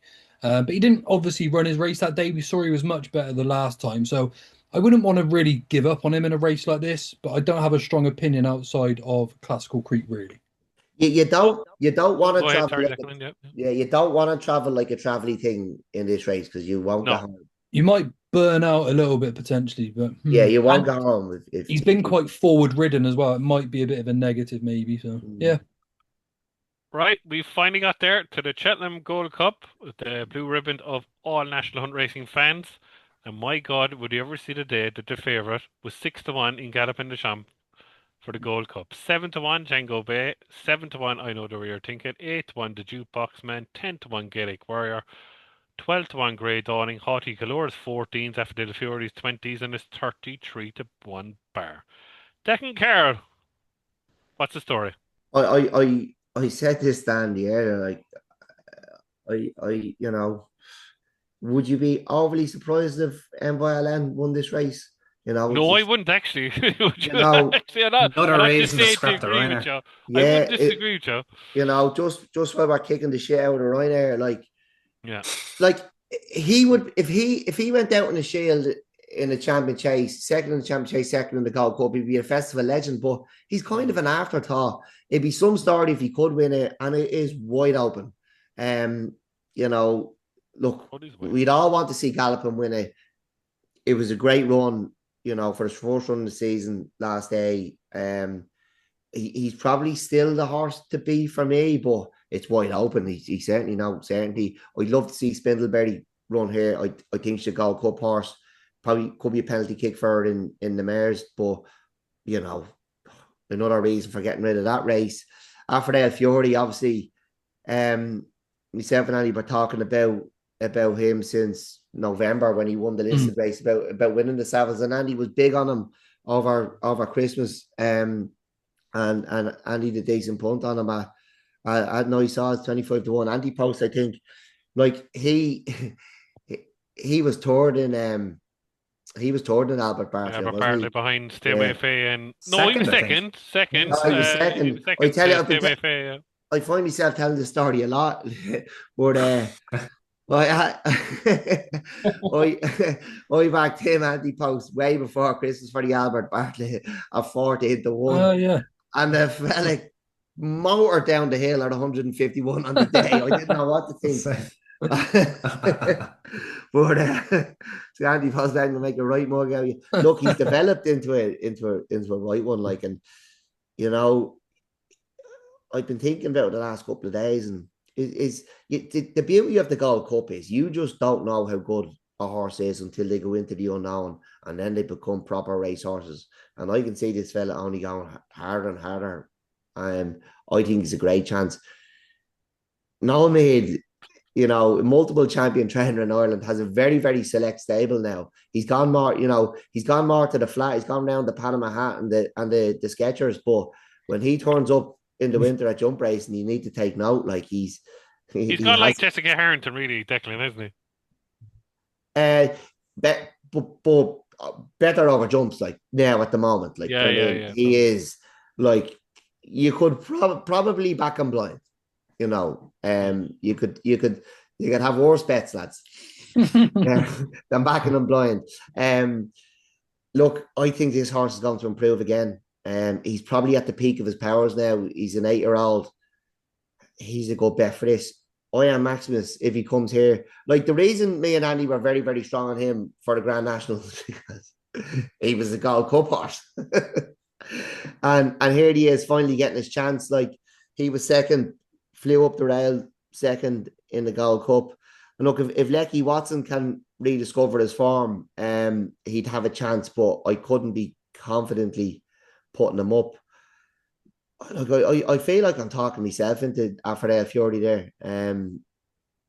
But I did nibble at MVLN the last few days because I wouldn't be bowled over now if we did go and win it. But yeah, Aphrodite Fury Fury. for Dick. Lovely. Joe? Struggling here, to be honest, Jane, but sort of coming down. I mean, I think Galopan's going to have a good chance still, but it needs to be soft. But I was really impressed with the Jukebox Man and the King George because I didn't really give him much of a chance. I just thought he was going to get swallowed up on the home turn. But he did find and find and find. So you imagine he'll find again in the Gold Cup. So, we've been on sort of Gaelic at big prices all season too. Yeah, I'll give the edge to the Jukebox Man, James. I think he's a bigger, stronger horse than a few of them, and might just keep improving. Andy Cummins? This is the most exciting Gold Cup I think I can remember for a while. I'm really, really looking forward to this. I'm just really hoping none of them pick up an injury. I'm going to be a little bit controversial, and people might think I'm drunk or something or have a tinfoil hat on here, but just hear me out. Galopin des Champs, his last four starts, I'm not convinced he's ran to north of 170 on his last four starts. Like he got a very, very easy lead at the Irish Gold Cup and beat Grange Clare West by 4 or 5 lengths with Facta Foil back in third. If you go take the line through Grange Clare West and Facta Foil, he's ran to about 170 there. He wasn't quite himself at Cheltenham, but you can still make the argument he's ran to about 170 if I know the way you're thinking. Again, talking about time form, Darlings has probably ran to mid to high 170s there. Everyone's loved the Crab Spillans Tower this year. And it was great to see Galopin des Champs go and win that Punchestown Gold Cup very, very easily. But again, complete freebie out in front. Has beaten Spillans Tower, Monty Star, and a non-existent Banbridge there. Banbridge, yeah. And then he's gone and finished third to Aphrodite Fury. Hit the front at the home turn, didn't quite get home. First run of the season wasn't a bad return, but that's four starts in my opinion where he's failed to eclipse a rating of 170. Now this is just my opinion. That's the thing about ratings. They are all subjective, but there's concrete evidence there anyway that, in my opinion, that he has not managed to run higher than 170. I think you're going to have to run higher than 170 to win the Gold Cup this year. It gives him place chances, Galopin Deschamps, but he's going to have to show me at the Irish Gold Cup that he is back and is the real deal. And look, I'm a massive racing fan. That's all I want to see. But anyone that thinks he's like bomb-proof or foolproof, I would just say beware, because there's signs there that he may not be as good as he was. And obviously now that he's 10. Moving on to the jukebox man, this gets a little bit crazier now. So probably one of the best races we've ever seen, that King George. Reminded me a little bit. It was like a faster finish of that Lexus chase when Tidal Bay got up in the depths of the post, about 4 or 5 of them crossing the line. But the jukebox man has beaten Gaelic Warrior, an Arkle winner, Banbridge, a Punchestown champion chase winner, King Django George winner. Boy, King and a George King winner. George winner, yeah, and also Django Boy, last year's Arkle winner. That race was all speed. And obviously, I know he idled in an Albert Bartlett and got done, but I would be very, very wary of him staying 3 miles too. And the way he jumps and the way he travels and the speed he goes over his fences. And this is another reason why the Ryanair shouldn't exist. If the jukebox man had a champion chase entry, I would have been tempted to back him. That's how impressed I was with him in the King George. But I am not sure he's going to stay this trip, this extra 2 furlongs. If they go an end-to-end gallop, I would be definitely skeptical of his stamina. But he's an incredible, horse to have around, and adds a lot of adds a lot of interest to the race. Coming back to Affordale Fury, a very, very unexposed 8-year-old, 7 starts over fences, career best beaten Iron Maximus and Galopin de Champ in the Savills Chase. Um, he is one that I very much like, but I don't want to take Liam's kind of thunder here. Oh no, I've no, al- no. Go on, Andy. yeah, I've always been a massive fan of Django Boy myself, and I get said earlier in the show, speed kills those who don't have it. He travels and jumps, and we talked about kicking King. We talked about a little bit about, briefly touched over sizing John, and Shishkin should have been in that bracket too. He reminds me of all of them. I don't think the extra 2.5 furlongs will be any problem to him, and for me, he's the one they all have to beat. So it would be Django Boy for me, and I'd love not more to see Galopin Deschamps kind of follow him home, go out on a sword, but I do think Django Boy's the one they do have to beat here. How much speed has Django Bay? I know he won an Arkle, but I think we're Hmm. kind of cut it into, he won an Arkle. Like Yeah. management was taking them all home with him, and like, is he? He gets outpaced in races. You can't really get outpaced in the Gold Cup. Like, I don't think he'll get outpaced. Like I don't think he will get outpaced in a Gold Cup. Like he won a Formby as well as a young horse as well. Like he yeah, Yeah, has was had and, he? and, the and his most impressive run was on the new track over 2.5 mile of his handicap last year. Correct me if I'm wrong. yeah, and So the way he I, won the 1965 chase as well, just kind of yeah, going away from his. I understand where you're coming from. I'll get on to Liam there now one sec. But honestly, Andy, I think he's a, oh no, 2 mile 5 horse. Like just like he has that, as you say, like the race mascot. Hmm. He got there and he went again. Do you know what I mean? And I thought he was outspeeded in the. But look, obviously the Gold Cup is What was 3 miles he? to a race. Was he outpaced in a King George? I think he was. Yeah. But that And That was was a like sprint. they were all That was a outpaced in the sprint up King the straight, George though. though. It was a Like well, that sprint was up a the straight. Yeah, it was a sprint up the straight. yeah, that won't yeah, happen in a but Gold like Cup. he's meant That to be won't a happen in a fast Gold Cup, horse, no. and So then he he's. probably might be better off with a pace collapse in a Gold Cup. Then he'll get the afterburners on. Yeah, I understand where Hmm. you're But coming they from. won't be. They won't be gagging for the line at 3 miles like they were in the King George. Like, do you know what I mean? That's They're going true. to, Yeah, yeah, that's true. Yeah. you know. mm, Go on, Right. Liam. Sorry to put you down there. No, no, no, no, no. I'll give Liam now one second. I'm on Gaelic Warrior 2023 for the Gold Cup. I'm very happy. Right. Lastly, and always, Liam Firkin, Django Bay. You're on at a good price. You're his number one fan. I think he'll run the Ryanair, but you sell me the Gold Cup story. Yeah, well, no, I'm not going to, because also I want to caveat it with the fact that if I wanted something that was emotive and it was purely emotional based, it would be Galloping de Champs to Yeah, of course. regain, Yeah, you said the that only before. one Yeah. to retain and regain. I've adored this horse, and the nonsense that was parroted by certain media outlets last year that he's not captured hearts, and I watched him win the Punchestown Gold Cup whilst I watched my money go down the drain and sat in my own front room cheering him on to go and win. Um, so providing Django Bay's out of the question, the emotive bet would be for me to back Galopin de Champs. We sat and did a series between the three of us, and we discussed around best horses ever and things like that, things that got you into the sport. So Galloping Holt, that would be emotive. Django Bay's not emotive; he's proper. He is really good. He's so good, and people didn't appreciate him last season. He was phenomenal in that Arkle. Definitely there was a pace collapse of 100%, and he took advantage of that. But even prior on Chase debut, he beat Caldwell Potter by I think it was about 7 lengths on good ground, kicked him out of the way. He went on to obviously win the Jack Richards and then subsequently win the graded race at the festival. What I would say, it was a little bit of a sprint. I thought he was closing the whole way in the King George, Django Bay on the outside. He had to have a wider course than any other horse in that particular race. He's devoured that hill twice. I think he'll devour it a third time. Obviously, I'm on. It's not emotive. I'm going to continue to back him until he's a price where I don't think he represents value. Django Bay wins the Gold Cup. And also, if you actually Google it, the translation into English from Django Bay is King of the Hill. Is it really? Yeah. No, it's not. Oh. Lovely stuff, Liam. Thank you for that. Lads, we like to thank you. This is the mid-season Grade 1 preview of the Cheltenham Festival, and we were gladly joined by the Tap Boys in Andy Cummins. Thank you. No worries, Jamie. Thanks for having me. And Thanks, we'll see lads. you at the Enjoyed that. DRF, and obviously my Absolutely. favourite dub in the world. Oh, Sean Dunn will kill me now for that. But Declan Carroll, thank you very much. Cheers, lads. Really enjoyed that. The boss man, Joe, thank you. Yeah.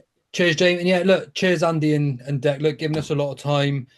Genuinely, not even just because they're here. Well worth going out to check out the Take Yeah, Ball the podcast. They cover Take Ball things that most podcast. people don't, and with a lot of success too. So thanks a lot for coming on, lads. And Thanks, to the Joe. No worries, tipster, lads. Mr. Liam Firkin, thank you. No problem, mate. Thank you. No bother. Lads, thank you. And like and subscribe to the channel. And obviously, like and subscribe to the Take a Pool podcast. And thank you. And we will see you soon. Cheers, lads.